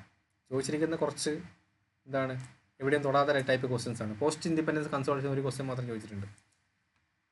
വീണ്ടും വരികയാണെന്നുണ്ടെങ്കിൽ does urbanization lead to more segregation and or marginalization of poor in Indian metropolises? ഇവിടെ അർബനൈസേഷനെ പറ്റി ചോദിച്ചു. Then wise the caste identity in India both fluid and static? Social empowerment, communalism, regionalism, casteism, secularism എന്ന് പറയുന്ന philosophical ഐഡിയാസിനെ പറ്റി ചോദിച്ചു. കാരണം because കാസ്റ്റിസമാണ് ഇവിടെ question. Discuss the impact of post liberal economy on ethnic identity and communalism. വീണ്ടും communalism പറ്റി ചോദിച്ചിരിക്കുന്നു. ഇവിടുത്തെ communism വ്യക്തമായിട്ട് ഇവിടെ എഴുതി വെച്ചിട്ടുണ്ട്. ഇതാണ് മക്കളെ സിലബസിനെ പറ്റി മനസ്സിലാക്കി പോകാം. ഞാൻ അധികം ഡീറ്റെയിൽ ആയിട്ട് ഓരോ ക്വസ്റ്റ്യനും നല്ല ഡീറ്റെയിൽ ആയിട്ട് പറഞ്ഞു തരാനുള്ള ക്വസ്റ്റ്യൻസ് ആണ്. സമയപരിമിതി കാരണം ഞാൻ അത്രയൊന്നും പോകുന്നില്ല. നമുക്കൊരു 1.5 മണിക്കൂർ കൊണ്ട് ഈ സെഷൻ തീർക്കണമെന്നും ഞാൻ ആഗ്രഹിക്കുന്നുണ്ട്. ഓക്കെ, ദെൻ നമുക്ക് സിലബസിലേക്ക് തിരിച്ചു പോകാം. ഞാനൊന്ന് സ്പീഡാക്കുന്നുണ്ട്. ഡീറ്റെയിൽ ആയിട്ടുള്ള കാര്യങ്ങൾ നമ്മൾ 28, 29 നമ്മൾ നടക്കുന്ന അക്കാദമിയിൽ വെച്ച് നടക്കുന്ന ഓറിയൻറ്റേഷൻ സെഷനിൽ അത് കുറേ സമയം ഉണ്ടാവുമല്ലോ. 2 ദിവസം കംപ്ലീറ്റ് നമ്മൾ ഇരുന്ന് പഠിച്ച് റിസർച്ച് ചെയ്ത് പേപ്പേഴ്സൊക്കെ വെച്ച് റിസർച്ച് ചെയ്തിട്ടാണ് നമ്മൾ ഇതിനകത്തേക്ക് ഇറങ്ങുന്നത്. അങ്ങനെ നമ്മൾ ഇറങ്ങാൻ ഉദ്ദേശിക്കുകയും ചെയ്യുന്നത്. ഓക്കെ, സർ ഇന്ത്യൻ പോളിറ്റിയിലേക്ക് വരുന്ന സമയത്ത് ഇത് നമുക്കൊരു സ്ട്രക്ചർ ആക്കാം. ഞാൻ ഇന്നലെ കാര്യം പറഞ്ഞിട്ടുണ്ടായിരുന്നു. നമുക്കൊരു ചെറിയൊരു വിത്തിൽ നിന്നൊരു ചെടി വളർന്ന് വലുതായി മരമായി പോകുന്നത് പോലെയാണ് നമ്മുടെ സിലബസ് നമ്മുടെ മനസ്സിലേക്ക് വരേണ്ടത്. ഓക്കെ, അപ്പോൾ ചുമ്മാ നമുക്ക് മരത്തിൻ്റെ ആദ്യം കായിനെ പറ്റി പഠിച്ചു, പിന്നെ ഇലേനെ പറ്റി പഠിച്ചു, പിന്നെ പൂവിനെ പറ്റി പഠിച്ചു, തടീനെ പറ്റി പഠിച്ചു. അപ്പോൾ പിന്നെ നമ്മൾ എപ്പോഴും ചോദിക്കുന്ന സമയത്ത് അതിൻ്റെ കായ് ഇതായിരുന്നു, പക്ഷേ പൂവ് വേറെ പറയും നമ്മൾ, അല്ലേ? അത് നമ്മൾ മാറിപ്പോവും. ഒരു ഹ്യൂമൻ ഇൻസ്റ്റിങ്ക്റ്റ് ആണ് ബേസിക്കലി. അത് നമ്മൾ ആദ്യം മുതലേ ബേസിക് തൊട്ടേ പഠിച്ചു തുടങ്ങും. എന്ത് സബ്ജക്റ്റ് പഠിക്കുന്ന സമയത്ത് നിങ്ങൾ ബേസിക് തൊട്ടേ പഠിച്ചു, അപ്പോഴേ നിങ്ങൾക്ക് ആ കാര്യങ്ങൾ മനസ്സിലായി വരും. ഇവിടെ നമുക്ക് പൊളിച്ച് നോക്കുകയാണെന്നുണ്ടെങ്കിൽ Indian constitution, historical underpinnings, evolution, features, amendments, significance, provisions and basic structure. അപ്പം പൊളിച്ച് എന്ന് പറയുന്നത് ബേസിക്കലി കോൺസ്റ്റിറ്റ്യൂഷൻ വെച്ചിട്ടാണ് തുടങ്ങുന്നത്. അപ്പോൾ ആദ്യം തന്നെ UPSC ചോദിച്ചു ഭരണഘടന എങ്ങനെ ഉണ്ടായി, അതിൻ്റെ എവല്യൂഷൻ പ്രോസസ്സ് എന്തായിരുന്നു, മെയിൻ ഫീച്ചേഴ്സ് എന്തായിരുന്നു, മെയിനായി നടന്ന അമെൻമെൻറ്റ്സുകൾ എന്താണ്, സിഗ്നിഫിക്കൻ്റ് ആയിട്ടുള്ള പ്രൊവിഷൻസുകൾ എന്താണ് ബേസിക് സ്ട്രക്ചർ. ഓക്കെ, അപ്പം നമ്മൾ ഭരണഘടനയെ പറ്റി പഠിച്ചിട്ടോ, ആ ബുക്കിനെ പറ്റി നമ്മൾ പഠിച്ചു, ബുക്കിനെ പറ്റി പുറമേ നമ്മൾ പഠിച്ചു, അതവിടെ നിൽക്കട്ടെ. ഇനി നമ്മൾ അടുത്ത പോകുന്നത് എന്താണ്? പിന്നെ നമ്മൾ ബുക്കിൻ്റെ അകത്തേക്ക് അരിച്ചിട്ടാണ്. അകത്തേക്ക് അരിച്ചാലും ചിലപ്പോൾ നമുക്ക് ആദ്യം ആമുഖം കാണാം, അല്ലേ? ഒരു ബുക്ക് തുറക്കുന്ന സമയത്ത് നമുക്ക് ആദ്യം ആമുഖം കാണാം. അപ്പോൾ ആമുഖത്തിൻ്റെ അതുള്ള പോലെ തന്നെയാണ് functions and responsibilities of union and states. അപ്പം ആദ്യം തന്നെ ഇപ്പോൾ വലിയൊരു കോൺസ്റ്റിറ്റ്യൂഷൻ ഭരണഘടനയിൽ നിന്ന് നമ്മൾ union and state, that means union എന്ന് പറഞ്ഞാൽ ദ ഹോൾ കൺട്രി. ഇപ്പോൾ സെൻട്രൽ ഗവൺമെൻറ് കരുതിക്കോ. സെൻട്രൽ ഗവൺമെൻറ് ആദ്യം തന്നെ പ്രസിഡന്റിനെ പറ്റിയല്ല പഠിക്കാൻ പറ്റുള്ളത്. അപ്പോൾ സെൻട്രൽ ഗവൺമെൻറ് ആൻഡ് സ്റ്റേറ്റ് ഗവൺമെൻറ്റുകളെ പറ്റി പഠിച്ചെന്നായിരിക്കും. അതിൻ്റെ ഇഷ്യൂസുകൾ എന്തൊക്കെയാണ്, challenges pertain to federal structure, devolution of powers and finance up to local levels and challenges തരും. അപ്പോൾ കോൺസ്റ്റിറ്റ്യൂഷൻ തുറന്ന് അപ്പോൾ ഇന്ത്യൻ ഭരണഘടന, ഇന്ത്യനെ പറ്റി ആലോചിച്ച് നോക്കും, ജോഗ്രഫിക്കൽ ആലോചിച്ച് നോക്കും. ഇന്ത്യ എന്ന് പറഞ്ഞ രാജ്യത്തിൻ്റെ പൊളിറ്റിക്കൽ സ്ട്രക്ചർ ഉണ്ട്. ഫസ്റ്റ് എന്തിനെ ബേസ് ചെയ്തിട്ടാണ്? നമ്മൾ കോൺസ്റ്റിറ്റ്യൂഷനെ ബേസ് ചെയ്തിട്ടാണ്. കോൺസ്റ്റിറ്റ്യൂഷന് കഴിഞ്ഞാൽ പിന്നെ തൊട്ടടുത്ത് കുറച്ച് ഏറ്റവും ഇമ്പോർട്ടൻ്റ് കാര്യം എന്താണ്? Central government and state government, അല്ലേ? അപ്പം അത് തമ്മിലുള്ള ബന്ധമാണ് പിന്നീട്, അത് കഴിഞ്ഞിട്ടാണ് ബാക്കിയെല്ലാം വരുന്നത്. അപ്പം അതിനെപ്പറ്റി നമ്മൾ പഠിച്ചു കഴിഞ്ഞു. ഓക്കെ, അതാണ് പിന്നീട് വരുന്ന കാര്യം. അതിൻ്റെ ചലഞ്ചസുകൾ എന്തൊക്കെയാണ്? Federal structure, evolution of powers, then separation of powers between various organs, dispute redressal mechanism and institution. അത് ഇനി സെപ്പറേഷൻ ഓഫ് പവേഴ്സ് ആണ്. എക്സിക്യൂട്ടീവ്, ലെജിസ്ലേറ്റർ ആൻഡ് ജുഡീഷ്യൽ എന്ന് പറഞ്ഞ പോലെ തന്നെ സെപ്പറേഷൻ ഓഫ് പവേഴ്സ് ആണ്. ഇനിയിപ്പോൾ അത് കഴിഞ്ഞാൽ പിന്നെ നമുക്ക് അടുത്ത വേണ്ട ഒരു 3 സെൻറ്റേഴ്സ് അതാണ്, അല്ലേ? ലെജിസ്ലേറ്റർ ഉണ്ടായിരിക്കും, എക്സിക്യൂട്ടീവ്സ് ഉണ്ടായിരിക്കും, മന്ത്രിമാരുണ്ടായിരിക്കും, MP മാർ, MLA മാർ ഉണ്ടായിരിക്കും, പിന്നീട് വരുന്ന ആരുണ്ടായിരിക്കും? ജുഡീഷ്യറി ഉണ്ടായിരിക്കും. അപ്പോൾ ഈ 3 പേരുകളും ഡിഫറെൻ്റ് ആയിട്ടിരിക്കണം. അതാണ് സെപ്പറേഷൻ ഓഫ് പവേഴ്സ് എന്ന് പറഞ്ഞിട്ടുള്ളത്. ഡിസ്പ്യൂട്ട് റിഡ്രസൽ മെക്കാനിസം എങ്ങനെയായിരിക്കണം? ഓക്കെ, അപ്പം അതുവരെ കഴിഞ്ഞു. അപ്പോൾ കോൺസ്റ്റിറ്റ്യൂഷൻ്റെ ബേസിക് കാര്യങ്ങൾ നമ്മളവിടെ പഠിച്ചു കഴിഞ്ഞു. പിന്നീട് നമ്മുടെ കോൺസ്റ്റിറ്റ്യൂഷൻ മറ്റ് കൺട്രീസുമായിട്ട് കമ്പയർ ചെയ്ത് നോക്കുകയാണ്. Comparison of Indian constitution scheme with other countries എന്ന് കമ്പയർ ചെയ്ത് നോക്കുന്നു. അപ്പോൾ അതോടെ കഴിഞ്ഞു കേട്ടോ. ഇനി വരുന്നത് വീണ്ടും ഭരണഘടനയിൽ സ്റ്റേറ്റ് ഗവൺമെൻറ് പഠിച്ചു, സെൻട്രൽ ഗവൺമെൻറ് പഠിച്ചു, അതിലൊക്കെ പവേഴ്സ് ഡിസ്ട്രിബ്യൂഷൻ ഓഫ് പവേഴ്സ് പഠിച്ചു. അതിനുശേഷം പിന്നീട് നമ്മൾ കാര്യമാണ് എങ്ങോട്ടേ കാര്യമാണ് നമ്മളിനി സെൻട്രൽ ഗവൺമെൻറ്റിലേക്ക് കാര്യം ആദ്യം. സെൻട്രൽ ഗവൺമെൻറ് സ്റ്റേറ്റ് ഗവൺമെൻറ്റൊക്കെ പഠിച്ചു. ഇനി സെൻട്രൽ ഗവൺമെൻറ്റിലേക്ക് കാര്യം. അവിടെ എന്ത് പഠിക്കുന്നു നമ്മൾ? പാർലമെൻറ്റ് ആൻഡ് സ്റ്റേറ്റ് ലെജിസ്ലേച്ചർ, അതിൻ്റെ structure, functioning, conduct of business, powers, privileges, issues arising out of this. അപ്പോൾ പാർലമെൻറ്റ് ഉണ്ട്, സ്റ്റേറ്റ് ലെജിസ്ലേച്ചർ ഉണ്ടെന്ന് നമ്മൾ പഠിച്ചു. സെൻട്രൽ ഗവൺമെൻറ് ഉണ്ട്, സ്റ്റേറ്റ് ഗവൺമെൻറ് ഉണ്ട്. ഈ രണ്ട് ഗവൺമെൻറ്റും വർക്ക് ചെയ്യുന്ന രണ്ട് ഏരിയാസ് എവിടെയാണ്? അവിടെ സെൻട്രൽ ഗവൺമെൻറ് ആണെങ്കിൽ പാർലമെൻറ്റ്, സ്റ്റേറ്റ് ഗവൺമെൻറ് ആണെന്നുണ്ടെങ്കിൽ സ്റ്റേറ്റ് ലെജിസ്ലേച്ചർ. അപ്പോൾ ഈ രണ്ട് കാര്യങ്ങളെ പറ്റി പഠിക്കുന്നു. അപ്പോൾ അവിടെ നിന്ന് കേട്ടോ, അവിടെ നിന്ന് നമ്മൾ അതിൻ്റെ structure, functioning, conduct of business, powers, privileges അതൊക്കെ നമ്മൾ പഠിക്കുന്നു. പിന്നീട് നമ്മൾ വീണ്ടും അതിൽ നിന്ന് കുറച്ച് താഴേക്ക് ഇറങ്ങണം. അതിൻ്റെ ഇടയിൽ ഒരു കാര്യം വിട്ടുപോയിട്ടുണ്ടല്ലോ, നമ്മൾ ജുഡീഷ്യറി അവിടെ വെച്ചിട്ടുണ്ടല്ലേ. അപ്പോൾ structure, organisation, functioning of the executive and judiciary, ministers, department, governments, pressure groups, formal informal association and their role in the polity. അപ്പോൾ അവിടെ എന്താ പറഞ്ഞിട്ടുള്ളത്? ഇവിടെ നമ്മൾ പാർലമെൻറ്റിനെ പറ്റി പഠിച്ചു, സ്റ്റേറ്റ് ലെജിസ്ലേച്ചർ. അപ്പം ഇതിൽ നിന്ന് പിന്നെ ജുഡീഷ്യറി നമുക്ക് കുറച്ച് തൽക്കാലത്തേക്ക് ഒന്ന് മാറ്റി വെക്കാം. പിന്നീട് ഇതിൻ്റെ അണ്ടറിലേക്ക് വരുന്ന കുറച്ച് ആൾക്കാർ ആയിരിക്കും? ഗവൺമെൻറ് ഉണ്ടായിരിക്കും അല്ലേ, ഡിപ്പാർട്ട്മെൻറ്റുകൾ ഉണ്ടായിരിക്കും, മിനിസ്റ്ററീസ് ഉണ്ടായിരിക്കും, പ്രഷർ ഗ്രൂപ്പുകൾ ഉണ്ടായിരിക്കും, ഫോർമൽ ഇൻഫോർമൽ അസോസിയേഷൻസുകൾ ഉണ്ടായിരിക്കും. ഓക്കെ, അതുപോലെ തന്നെ അവരുടെ റോള്, പൊളിറ്റിയിൽ അവരുടെ റോള്. അപ്പോൾ ഇത്രയും കാര്യങ്ങൾ കഴിഞ്ഞു. ഇപ്പോൾ എന്ത് പഠിച്ചു നമ്മൾ? പൊളിറ്റി പഠിച്ചു, ബേസിക് കോൺസ്റ്റിറ്റ്യൂഷൻ അകത്തേക്ക് വീണ്ടും ഇറങ്ങി, സെൻട്രൽ ഗവൺമെൻറ്, സ്റ്റേറ്റ് ഗവൺമെൻറ്, അതിൻ്റെ അകത്തേക്ക് വീണ്ടും ഇറങ്ങിച്ചെന്ന്, പാർലമെൻറ്റ് എത്തി, സ്റ്റേറ്റ് ലെജിസ്ലേച്ചർ എത്തി, അതിൻ്റെ അകത്തേക്ക് വീണ്ടും ഇറങ്ങിച്ചെന്ന് അതിനകത്തുള്ള ആളുകളെ പറ്റി പഠിക്കുന്നു. മിനിസ്റ്റേഴ്സ്, പ്രഷർ ഗ്രൂപ്പ്, അത് ഇത് ഡിപ്പാർട്ട്മെൻറ്റ് എല്ലാം പഠിച്ചു കഴിഞ്ഞു. ഇനി നമ്മൾ വീണ്ടും കുറച്ചേക്ക് ഉള്ളിൽ അതിനിടയിൽ ഒരു കാര്യം വരുന്നുണ്ട്, salient features of representation of people's act. ഈ പറഞ്ഞ ആളുകളെ നമ്മൾ പറഞ്ഞല്ലോ, മന്ത്രിമാരും കാര്യങ്ങളൊക്കെ. ഈ പറഞ്ഞ ആളുകളെ സെലക്ട് ചെയ്യണമെന്നുണ്ടെങ്കിൽ ജനാധിപത്യ വ്യവസ്ഥയാണല്ലോ. അപ്പം അവിടെ ഒരു സാധനം കൂടെ extra, salient features of representation of people act, RP act of 1951 എന്ന് പറയും. ദെൻ നമ്മൾ എത്തിയിരിക്കുന്ന ഏരിയയാണ് structure, organisation, appointment to various constitutional post, powers, functions and responsibilities of various constitutional bodies. ഇനി ഗവൺമെൻറ്റൊക്കെ റൺ ചെയ്യണമെന്നുണ്ടെങ്കിൽ പലതരത്തിലുള്ള കോൺസ്റ്റിറ്റ്യൂഷണൽ ബോഡീസുകൾ വേണം അല്ലേ. UPSC ഉണ്ടെങ്കിൽ മാത്രമേ ഈ ബ്യൂറോക്രാസിനെ കൊണ്ടുപോയിട്ട് അവിടെ ചീഫ് സെക്രട്ടറിയും ക്യാബിനറ്റ് സെക്രട്ടറിക്ക് ആവാൻ പറ്റും. അപ്പോൾ അങ്ങനെ പലതരത്തിലുള്ള constitutional body, CAG, AG, UPSC അങ്ങനെ തുടങ്ങിയ പല കോൺസ്റ്റിറ്റ്യൂഷണൽ ബോഡീസുകൾ, കോൺസ്റ്റിറ്റ്യൂഷണൽ പോസ്റ്റുകൾ വേണം അല്ലേ. പ്രസിഡന്റ്, അങ്ങനെ കോൺസ്റ്റിറ്റ്യൂഷണൽ പോസ്റ്റുകളുണ്ട് കുറച്ചെണ്ണം. CAG, AG, അതുപോലെ തന്നെ പ്രസിഡന്റ്, ഇതൊക്കെ പറഞ്ഞ കോൺസ്റ്റിറ്റ്യൂഷണൽ പോസ്റ്റ്. ഗവർണർ കോൺസ്റ്റിറ്റ്യൂഷണൽ പോസ്റ്റാണ്. ഇവിടെ ഫംഗ്ഷൻസ്, റെസ്പോൺസിബിലിറ്റി, അതൊരു സെർട്ടൻ സ്ട്രക്ചറിൻ്റെ മുകളിൽ ഒരു ബേസിക് ഐഡിയ ഉണ്ടാക്കി വെച്ചിരിക്കുന്നു.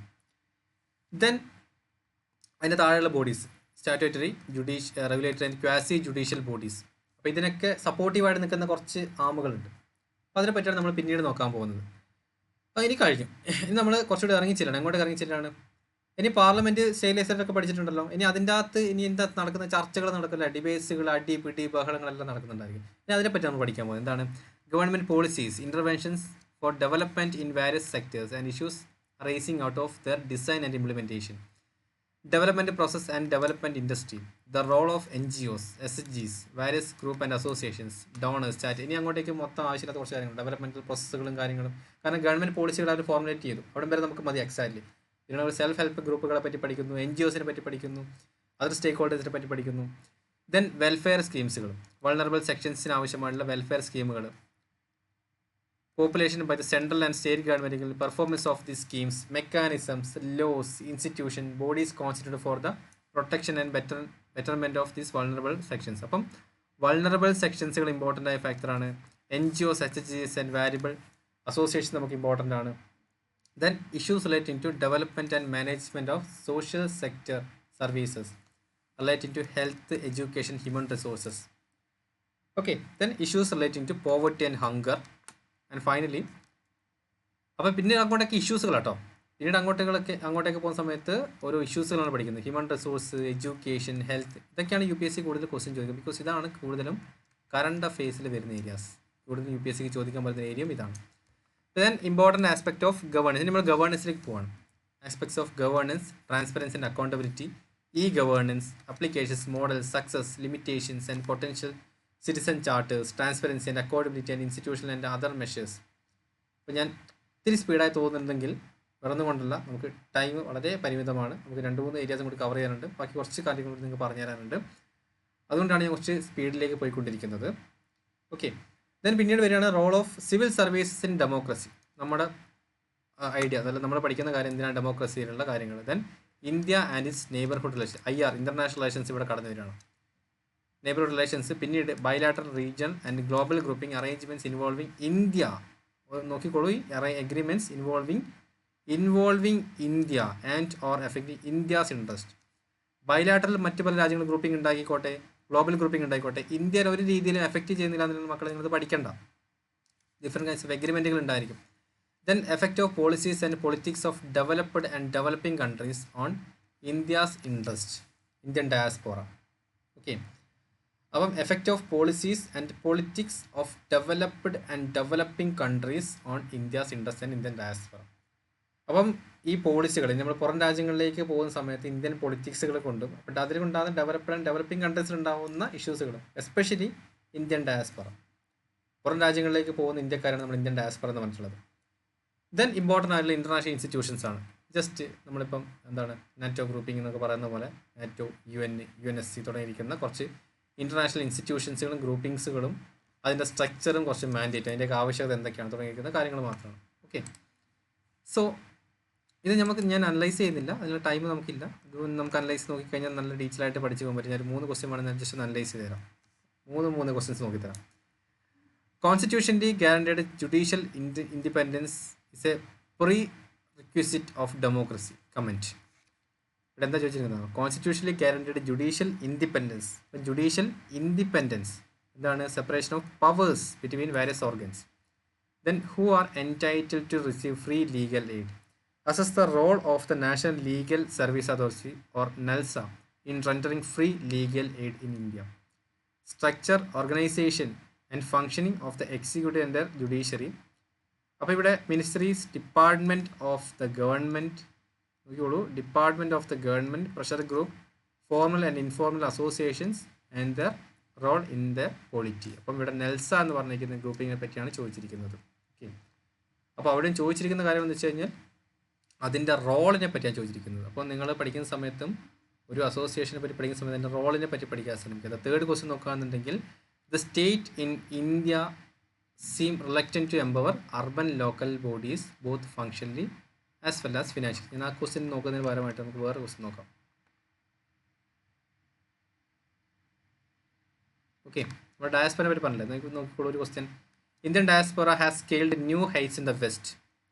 വെസ്റ്റേൺ കൺട്രീസിലേക്ക് ഇന്ത്യൻ ഡയാസ്പോറ വളരെ വലിയ ഹൈറ്റുകളിലേക്ക് എത്തിയിരിക്കുകയാണ്. Discuss its economic and political benefits of India. അപ്പോൾ അവിടെ ഇന്ത്യൻ ഡയാസ്പോറ കൂടുന്നതനുസരിച്ച് ഇന്ത്യക്ക് ഉണ്ടാകുന്ന എക്കണോമിക് ആൻഡ് പൊളിറ്റിക്കൽ ബെനിഫിറ്റ്സുകൾ എന്തൊക്കെയായിരിക്കും? ഇവിടെ ഇന്ത്യൻ ഡയാസ്പോറയെ പറ്റിയുള്ള ക്വസ്റ്റ്യനാണ്. ഇപ്പോൾ ഡയറക്റ്റ്ലി ക്വസ്റ്റ്യൻ ചോദിച്ചു. ഇതൊക്കെ നമ്മൾ എവിടുന്ന് പഠിക്കും?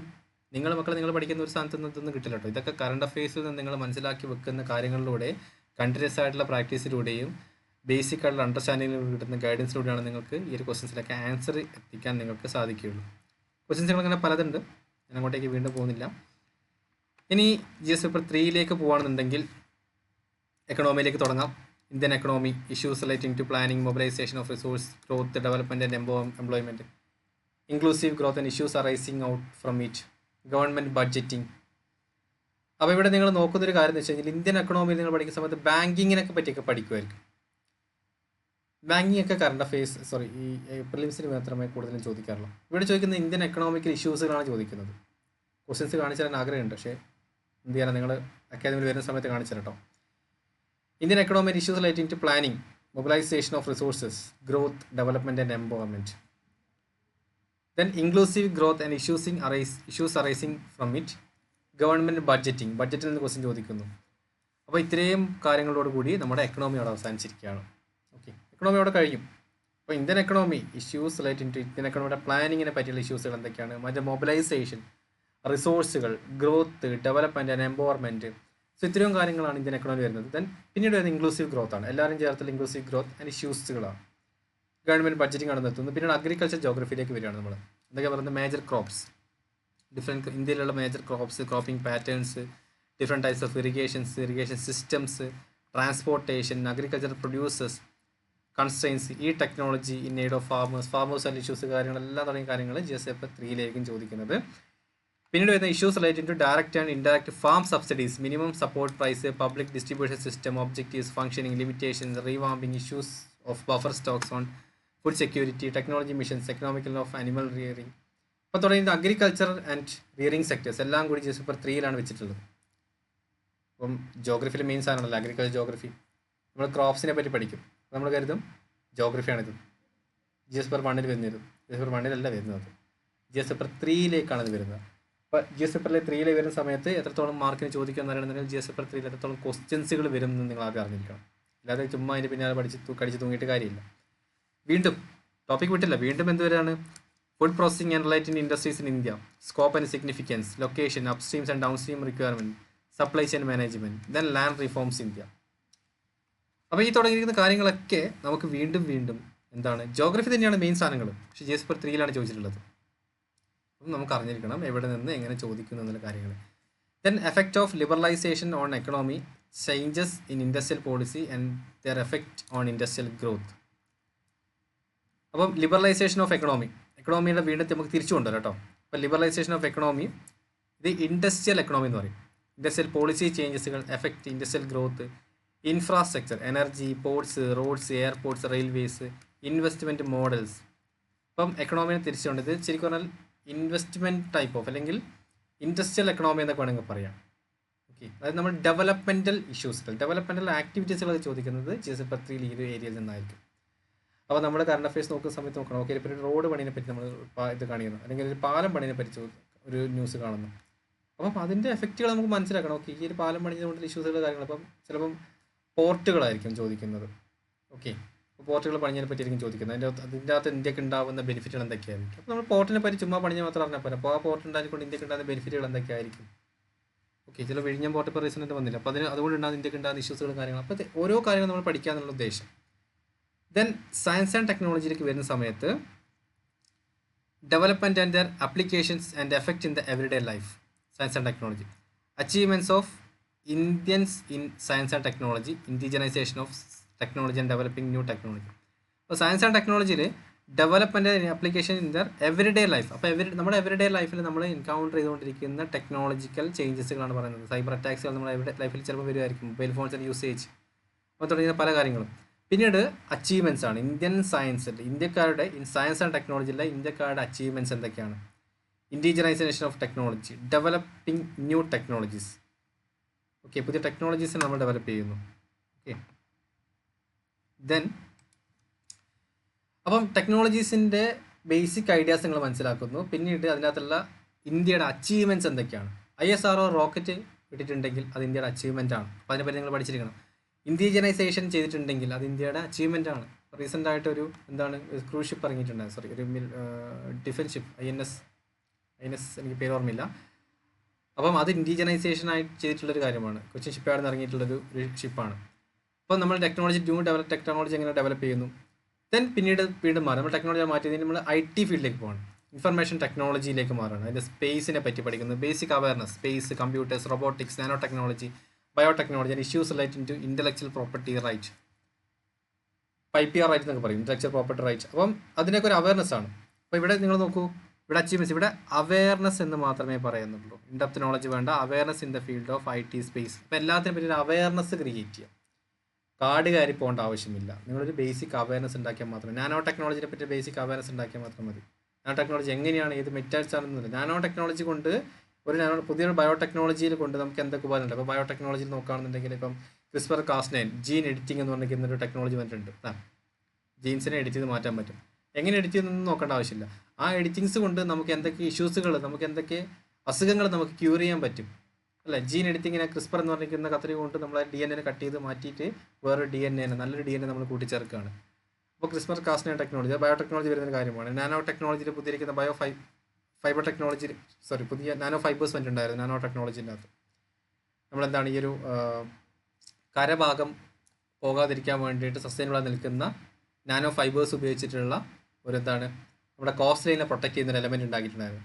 അപ്പോൾ അതിനെപ്പറ്റിയുള്ള പഠിച്ചാൽ മതി. അതുകൊണ്ട് നമുക്ക് ഉണ്ടാകുന്ന എഫക്റ്റുകൾ, അതിന് ബേസിക് അവയർനെസ് മാത്രമേ ആവശ്യമായിട്ടുള്ളൂ. ദെൻ നമ്മൾ എൻവയോൺമെൻറ്റിലേക്ക് വരികയാണ്. എൻവയോൺമെൻറ്റിലേക്ക് വരുന്ന സമയത്ത് ചുമ്മാ നമ്മുടെ എക്കോസിസ്റ്റത്തിനെ പറ്റി പഠിക്കാതെ കാര്യങ്ങളെ പറ്റി പഠിക്കാമെന്ന് മാത്രമല്ല, നമ്മുടെ ഈ ഒരു ഫുഡ് ചെയിൻ ഇത് പഠിക്കാമെന്ന്, അതൊക്കെ പ്രിലിംസിൽ കഴിഞ്ഞു. അതൊക്കെ ചുമ്മാ നിങ്ങൾക്ക് ബേസിക് ഐഡിയ ഡെവലപ്പ് ചെയ്യാൻ വേണ്ടി മാത്രമാണ്. പക്ഷേ നിങ്ങൾ ആക്ച്വൽ ക്വസ്റ്റ്യനിലേക്ക്, നിങ്ങൾ ആക്ച്വൽ UPSC കടന്ന് ഇപ്പോഴും വന്നിട്ടില്ല. ആക്ച്വലി UPSC വന്നത് ഇവിടെ നോക്കിക്കഴിഞ്ഞു, conservation, environmental pollution, degradation, environmental impact assessment. അപ്പോൾ environmental conservations, environmental pollutions, degradations തുടങ്ങിയിരിക്കുന്ന കാര്യങ്ങളാണ് ഇവിടെ കൂടുതലും ചോദിക്കുന്നത്. Okay, then disaster and disaster management DM, സിമ്പിളായിട്ടുള്ള കാര്യമാണ്. Linkage between development and spread of extremism, internal security വരികയാണ്. നമ്മുടെ ഡെവലപ്മെൻറ്റൽ ആക്ടിവിറ്റീസും അതിനകത്തുള്ള ഓക്കെ ഇപ്പോൾ ക്ലിയർ ആണോ ഓഡിയോ?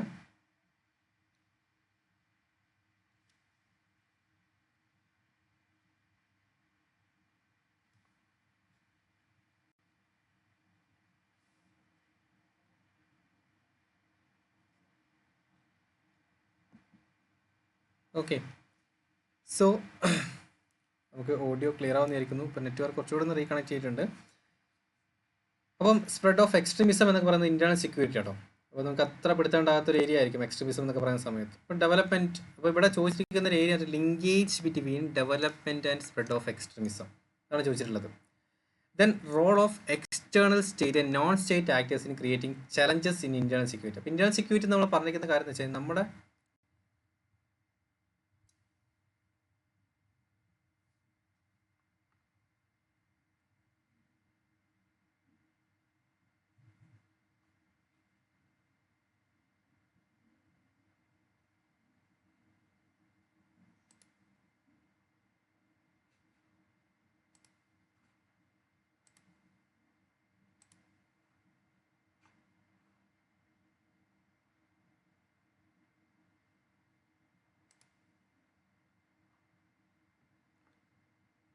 ഓക്കെ, ചെറിയ രീതിയിൽ നെറ്റ് കട്ടായിട്ടുണ്ടായിരുന്നു. നിങ്ങൾക്ക് വീണ്ടും തിരിച്ചു വന്നു എന്ന് കരുതുന്നു. നിങ്ങൾക്ക് എന്തെങ്കിലും നെറ്റ്വർക്ക് ഇഷ്യൂസോ കാര്യങ്ങളോ വരുന്നുണ്ടെങ്കിൽ വാട്സപ്പിൽ മെസ്സേജ് പെട്ടെന്ന് അയക്കാൻ പറ്റുമെന്നുണ്ടെങ്കിൽ നല്ല കേട്ടോ. കട്ടാവൊക്കെ ചെയ്യുന്നുണ്ടെങ്കിൽ വാട്സപ്പിൽ ഞാനിപ്പം കണക്ട് ചെയ്ത് വെച്ചിട്ടുണ്ട്. അപ്പോൾ നിങ്ങൾ അയക്കുന്ന മെസ്സേജ് എനിക്ക് കാണാൻ പറ്റും. ഓക്കെ, അപ്പോൾ നമുക്ക് നോക്കാം. നെക്സ്റ്റ് നോക്കുകയാണെങ്കിൽ ഇൻറ്റേർണൽ സെക്യൂരിറ്റി തന്നെ എത്തിയാണ്. Challenges to internal security through communication networks, role of media, social networking sites, internal security challenges, basis of cyber security, money laundering and its prevention, security challenges and their management in border areas, linkage of organized crime with terrorism, പിന്നീട് various security forces, agencies and their mandates. സിമ്പിളായിട്ട് പറഞ്ഞു വെച്ച് കഴിഞ്ഞാൽ എന്തൊക്കെയാണ്, സിമ്പിളായിട്ട് ഞാൻ പറഞ്ഞുതരാം internal security എന്താണെന്നുള്ളത്. അപ്പം നമ്മുടെ ഡെവലപ്മെൻറ്റൽ ആക്ടിവിറ്റീസും എക്സ്ട്രീമിസമായിട്ടുള്ള എക്സ്ട്രീമിസം എന്ന് പറഞ്ഞിരിക്കുന്നത് നമ്മുടെ നിലവിലുള്ള കണ്ടീഷനിൽ നിന്ന് നിലവിലുള്ള വ്യവസ്ഥിതിനെ വലിയ ഇഷ്ടപ്പെടാത്ത ആൾക്കാരായിരിക്കും. അപ്പം ഡെവലപ്മെൻറ്റൽ ആക്ടിവിറ്റീസിൽ നിന്ന് എക്സ്ട്രീമിസ്റ്റുകളുടെ ചിന്താഗതി അതുകൊണ്ടുണ്ടാകുന്ന ഇഷ്യൂസുകൾ എന്തൊക്കെയാണ്? ഒന്നാമത്തത് then non state actors, state actors അല്ല, നോൺ സ്റ്റേറ്റ് ആക്ടേഴ്സുകൾ ഉണ്ടാകുന്ന ഇന്റേണൽ സെക്യൂരിറ്റി ചലഞ്ചസുകൾ. നോൺ സ്റ്റേറ്റ് ആക്ടേഴ്സ് എന്ന് ബേസിക്കലി പറയുന്നത് വെച്ച് കഴിഞ്ഞാൽ നമ്മുടെ ഒരു ബേസിക് ഐഡിയയിൽ ജനിച്ചു പോകുന്ന ആൾക്കാരല്ലാത്തൊരു നോൺ സ്റ്റേറ്റ് ആക്ടേഴ്സാണ്. ഓക്കെ, അപ്പം ബേസിക്കായിട്ട് ജീവിച്ചു വരുന്ന ആൾക്കാരല്ല. നമ്മളിപ്പോൾ നമ്മുടെ കോൺസ്റ്റിറ്റ്യൂഷൻ പരമായിട്ടാണ് നമ്മളെല്ലാം ജീവിച്ചുകൊണ്ടിരിക്കുന്നത്. അതിൽ നിന്നുണ്ടാവുന്ന എക്സ്റ്റേണൽ നോൺ സ്റ്റേറ്റ് ആക്ടേഴ്സ് വെച്ച് നമ്മുടെ സ്റ്റേറ്റിൻ്റെ പുറത്തുണ്ടാകുന്ന ആൾക്കാരുമായിരിക്കും. അപ്പം പുറത്തുള്ള ആളുകളെ കൊണ്ടുണ്ടാകുന്ന ഇന്റേണൽ സെക്യൂരിറ്റി ചലഞ്ചസുകൾ എന്തായിരിക്കാം? അത് ഇന്റേണൽ സെക്യൂരിറ്റി ചലഞ്ചസുകൾ ത്രൂ കമ്മ്യൂണിക്കേഷൻ നെറ്റ്വർക്കുകൾ കൊണ്ടുണ്ടാകുന്ന ഇഷ്യൂസുകൾ. നമ്മളിപ്പം റീസെൻ്റായിട്ട് ഔട്ടേജ് ഉണ്ടാകുന്നു, അതുണ്ടാവും, ഇതുണ്ടാവും അല്ലേ. നമ്മൾ പെഗാസസ് വൈറസിനെ പറ്റി കേട്ടിട്ടുണ്ടായിരുന്നില്ല. 2022 കാലഘട്ടത്തിൽ ഉണ്ടായിരുന്നതാണ് പെഗാസസ് വൈറസ്, 2022 കാലഘട്ടത്തിൽ. ഓക്കെ, സോ അതിനെപ്പറ്റി ഉണ്ടാകുന്ന issues, money laundering, cyber security and ഇഷ്യൂസുകളും, പിന്നെ സെക്യൂരിറ്റി ചലഞ്ചസ്. ഇപ്പോൾ ബോർഡർ ഏരിയാസിനകത്ത് ഉണ്ടാകുന്ന സെക്യൂരിറ്റി ചലഞ്ചസുകൾ എന്താണ്? Linkage between organized crimes and terrorism. ഭയങ്കര ഇൻട്രസ്റ്റിംഗ് ആണ് മറ്റേ ഈ ഇന്റേണൽ സെക്യൂരിറ്റി പഠിക്കാൻ വേണ്ടിയിട്ട്. പിന്നീട് ഇതിനൊക്കെ വേണ്ടിയിട്ട് സപ്പോർട്ട് ചെയ്യാൻ നിൽക്കുന്ന വേരിയസ് ഫോഴ്സസുകൾ ഏതൊക്കെയാണ്, അതിൻ്റെ ഏജൻസികൾ ഏതൊക്കെയാണ്, അതിൻ്റെ മാൻഡേറ്റുകൾ ഏതൊക്കെയാണ്.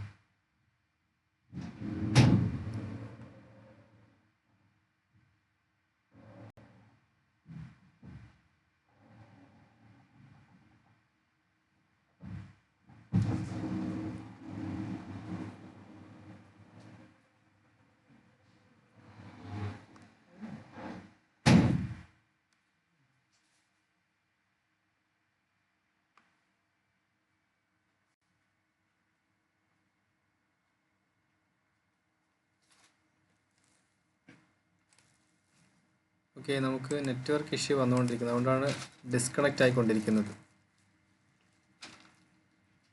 ഓക്കെ, സോ ഇനി പോവില്ല എന്ന് കരുതുന്നു. നമുക്ക് എന്തായാലും GS പേപ്പർ 4 നമ്മളിപ്പം പോകുന്നില്ല. നമുക്ക് അടുത്തൊരു സെഷൻ ഞാൻ എന്തായാലും ഒരു ദിവസം കൂടി ഞാൻ സെഷൻ പ്ലാൻ ചെയ്യാം കേട്ടോ.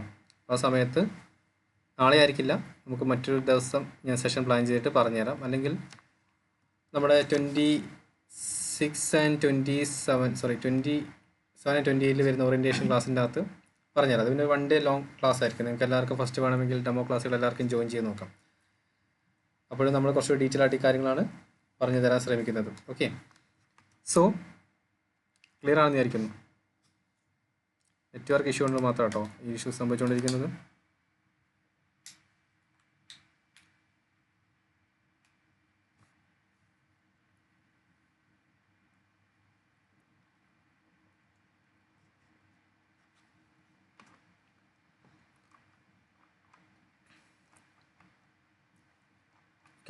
ഇത്രയുമാണ് നമുക്ക് GS പേപ്പർ 3 നോക്കാനുള്ളത്. ഇനി നമുക്ക് നോക്കാനുള്ള മറ്റൊരു പേപ്പറാണ് GS പേപ്പർ 4. ഞാൻ എന്തായാലും ഇപ്പം പറഞ്ഞു തരുന്നില്ല, നമുക്ക് ടൈം വളരെ പരിമിതമാണ്. അതുകൊണ്ട് തന്നെ ഞാനൊരു കാര്യം ചെയ്യാം, നമുക്ക് ബേസിക് ആയിട്ടുള്ള ഒരു NCERT ഡീറ്റെയിൽസ് ഞാൻ എല്ലാം ഒന്ന് ബ്രീഫ് ചെയ്ത് തരാം. നമുക്കിനി നെക്സ്റ്റ് സെഷൻ വെക്കുന്നുണ്ടെങ്കിൽ ഇനി എന്തായിരിക്കും നമ്മൾ പറയാൻ പോകുന്നുള്ളൊരു ബ്രീഫായിട്ട് തരാം. അപ്പോൾ ഞാൻ പറഞ്ഞു, ഒരു 1 ഇയർ ലോങ് നടക്കുന്ന ഒരു എക്സാമിനേഷനിൽ കംപ്ലീറ്റ് സിലബസ് 1 മണിക്കൂർ കൊണ്ട് ഇൻട്രൊഡ്യൂസ് ചെയ്യാൻ പറ്റുമെന്ന് വെച്ച് കഴിഞ്ഞാൽ വേണമെങ്കിൽ ചിലപ്പം സിമ്പിളായിട്ട് പറഞ്ഞു തരുന്ന ആളുകളുണ്ടായിരിക്കും. ബട്ട് നമുക്ക് ഓരോ കീവേഡ്സുകളും നല്ല രീതിയിൽ ഇപ്പം തന്നെ കംപ്ലീറ്റ് നമ്മൾ പറഞ്ഞു തന്നിട്ടില്ല. അപ്പം പതുക്കെ കാര്യങ്ങൾ മാത്രമാണ് ഓരോന്ന് നിങ്ങൾക്ക് മുന്നിലേക്ക് എക്സ്പ്ലെയിൻ ചെയ്തിട്ടുള്ളത്. അപ്പം നെക്സ്റ്റ് സെഷൻ ആണെന്നുണ്ടെങ്കിൽ പോലും നമ്മൾ പ്ലാൻ ചെയ്ത് ഉദ്ദേശിക്കുന്ന കാര്യം ബേസിക് ആയിട്ട് വേണ്ട ടെക്സ്റ്റ് ബുക്കുകൾ. എപ്പോഴും ചോദ്യം ഉണ്ടല്ലോ, എന്തുകൊണ്ട് NCERT, എന്തിനാണ് NCERT എന്ന് പറഞ്ഞിരിക്കുന്ന ഒരു ബേസിക് ബുക്കുകൾ ആവശ്യമായിട്ടുള്ളത്. അതുപോലെ തന്നെ നമ്മൾ പഠിക്കാൻ പോകുന്ന സമയത്ത് നിങ്ങൾ എവിടെ വേണമെങ്കിലും പഠിച്ചോളൂ, നിങ്ങളുടെ കയ്യിൽ എന്തുണ്ടായിരിക്കണം, മൈക്രോ സിലബസ് കയ്യിലുണ്ടായിരിക്കണം. പല അക്കാദമിയും പറയും നിങ്ങൾ മൈക്രോ സിലബസ് ഒന്നും വേണ്ട, അതൊന്നും വെറുതെ ആണെന്നൊക്കെ പറയുന്നു. പക്ഷേ മൈക്രോ സിലബസ് നിങ്ങളുടെ കയ്യിലുണ്ടായിരിക്കണം. ബിക്കോസ് ഇത് ഏത് ലെവലിലുള്ള ആളുകൾക്കും പഠിച്ച് തുടങ്ങാൻ പറ്റുന്ന കാര്യം. അപ്പം അക്കാദമിയുള്ള ഫാക്കൽറ്റീസ് പറയും മൈക്രോ സിലബസ് വേണ്ടെന്ന് പറയും. ബിക്കോസ് അവരുടെ ലെവലിലായിരിക്കും നിങ്ങളെ കാണുന്നത്. പക്ഷേ ആ ലെവലിൽ നിങ്ങൾ എത്തിയില്ല എന്നുണ്ടെങ്കിൽ നിങ്ങൾക്ക് ചിലപ്പോൾ ആദ്യം മുതലേ വേണ്ടി വരും. അതിനെ പിന്നീട് നമ്മുടെ കയ്യിലുള്ളത് NCERTയുടെ chapter wise reading strategies. Okay, അതായത് എങ്ങനെയാണ് ഇപ്പം നമ്മൾ NCERT വായിക്കുന്ന സമയത്ത് ഏതൊക്കെയാണ് ഇമ്പോർട്ടൻറ്റ് ചാപ്റ്റേഴ്സിന് ഏതൊക്കെ എംഫസൈസ് ചെയ്ത് നമ്മൾ വായിക്കണം തുടങ്ങിയിരുന്ന കാര്യങ്ങൾ എല്ലാം നമ്മൾ പരത്തി വായിക്കേണ്ട, പ്രത്യേകമായിട്ട് ഫോക്കസ് ചെയ്യേണ്ട, സിവിൽ സർവീസ് പെർസ്പെക്റ്റീവിൽ ഫോക്കസ് ചെയ്യേണ്ട കുറച്ച് ടോപ്പിക്കുകൾ ഉണ്ടായിരിക്കും. ദെൻ ഫൈനലി എങ്ങനെയാണ് ഹിന്ദു ന്യൂസ് പേപ്പർ റീഡ് ചെയ്യുന്ന സമയത്ത് ഒരുപാട് കാര്യങ്ങൾ അറിയാനുണ്ട്. ഓരോ പേജസുകൾ നമ്മൾ നോക്കിയിട്ട് എങ്ങനെയാണ് പേപ്പർ വായിക്കേണ്ടത്, അല്ലെങ്കിൽ എങ്ങനെയാണ് നോട്ട് റീഡ് ചെയ്യേണ്ടത്, നോട്ട് മേക്ക് ചെയ്യേണ്ടത് തുടങ്ങിയ കാര്യങ്ങളൊക്കെ നമുക്ക് പഠിക്കേണ്ടതായിട്ടുണ്ട്. ഇതിൽ ഇമ്പോർട്ടൻ്റ് ആയിട്ട് മറ്റൊരു കാര്യം നമ്മൾ നോട്ട് മേക്കിംഗ് സ്ട്രാറ്റജിയാണ്. ഞാൻ ഓൾറെഡി പല കുട്ടികളോടും പറഞ്ഞു കൊടുക്കുന്ന ഒരു കാര്യമാണ്. ജസ്റ്റ് ഒന്ന് ഞാൻ എക്സാമ്പിൾ പറഞ്ഞുതരാം. കറണ്ട് അഫെയർസിൻ്റെ നോട്ട് മേക്കിംഗ് സ്ട്രാറ്റജി.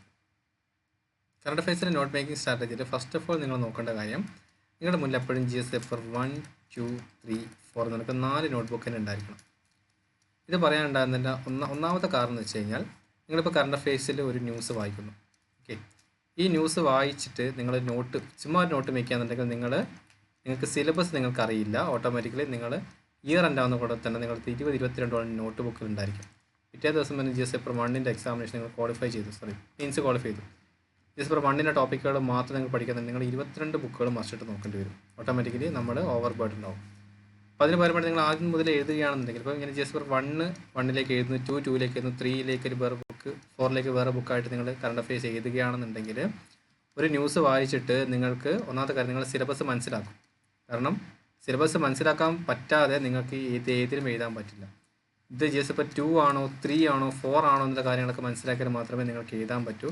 അതേപോലെ തന്നെ ഇയർ എൻഡ് ആവുന്ന സമയത്ത് നിങ്ങളുടെ കയ്യിൽ 5-6 നോട്ടുകൾ മാത്രമേ ഓരോ പേപ്പർ ഉണ്ടായിരിക്കും. അപ്പം സ്പെസിഫിക് ആയിട്ട് കഴിഞ്ഞൊരു വർഷം സൊസൈറ്റിയിൽ നടന്ന ഇഷ്യൂസുകൾ എന്തായിരുന്നു, വുമൺ എംപവർമെൻറ്റ് നടന്ന ഇഷ്യൂസുകൾ ഇന്നേതായിരുന്നു, പൊളിറ്റിക്സ് നടന്ന ഇഷ്യൂസുകൾ ഇന്നേതായിരുന്നു എന്നുള്ള സ്പെസിഫിക് ആയിട്ട് നിങ്ങൾക്ക് അറിയാൻ സാധിക്കും. അതിലൂടെ നിങ്ങൾക്ക് നല്ല രീതിയിൽ ആൻസർ ചെയ്യാൻ സാധിക്കും, അല്ലെങ്കിൽ റിവിഷൻ ഈസി ആയിരിക്കും. അപ്പോൾ പഠിത്തം നമ്മളൊന്നുകൂടി സ്മാർട്ടാക്കാം, ഹാർഡ് വർക്ക് വേണ്ട. നിങ്ങൾ ഇതിനും ചിലവഴിക്കുന്ന ടൈം ഒരുപാട്, ഇതിനും ചിലവഴിക്കുന്ന ടൈം ഒരേപോലെയാണ്. ബട്ട് ഇതാണ് സ്മാർട്ട് വർക്ക്, ഇത് ഹാർഡ് വർക്കാണ്. അപ്പോൾ ഇതിൽ സിലബസ് മനസ്സിലാക്കാൻ പറ്റും, റിവിഷൻ ഈസി ആക്കാൻ പറ്റും. ഇതിൽ സിലബസ് മനസ്സിലാക്കാൻ പറ്റില്ല, റിവിഷൻ ഈസി ആക്കാൻ പറ്റില്ല. ചിലപ്പോൾ നിങ്ങൾ ആവശ്യമില്ലാത്ത ഏതെങ്കിലും ടോപ്പിക്ക് അതിൻ്റെ നോട്ട് മേക്ക് ചെയ്ത് വെച്ചിട്ടുണ്ടാവും, ബിക്കോസ് അത് ഇമ്പോർട്ടൻ്റ് ആണെന്ന് അറിയില്ല.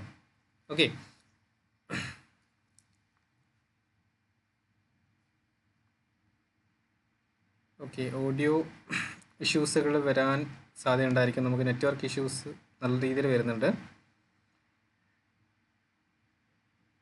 എനിവേ അതുപോലെ തന്നെ മറ്റൊരു കാര്യം, ഈ നോട്ട് മേക്കിങ്ങിനകത്ത്, കറണ്ട് അഫയേഴ്സ് നോട്ട് മേക്കിങ്ങിനകത്ത് നിങ്ങൾ പഠിക്കുന്ന സമയത്ത്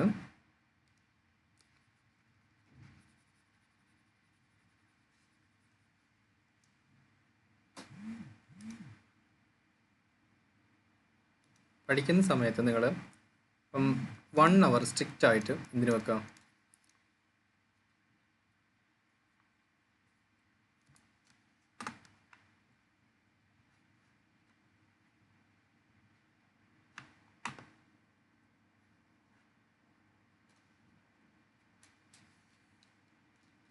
ഓക്കെ.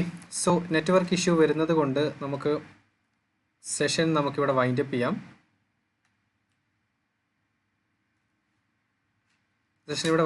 നമുക്ക് സെയിം സെഷൻ വേണമെങ്കിൽ മറ്റൊരു ദിവസം എടുക്കാം, അല്ലെങ്കിൽ നമ്മുടെ 28 ആൻഡ് 27 ആൻഡ് 28 നടക്കുന്ന ഓറിയൻറ്റേഷൻ സെഷൻ്റെ അകത്ത് നിങ്ങൾക്ക് ജോയിൻ ചെയ്യാം. നിങ്ങൾ എന്തായാലും ഗ്രൂപ്പിൽ ഞാൻ ബാക്കി ഫർദർ ഡീറ്റെയിൽസ് അറിയിക്കാം. ഓക്കെ.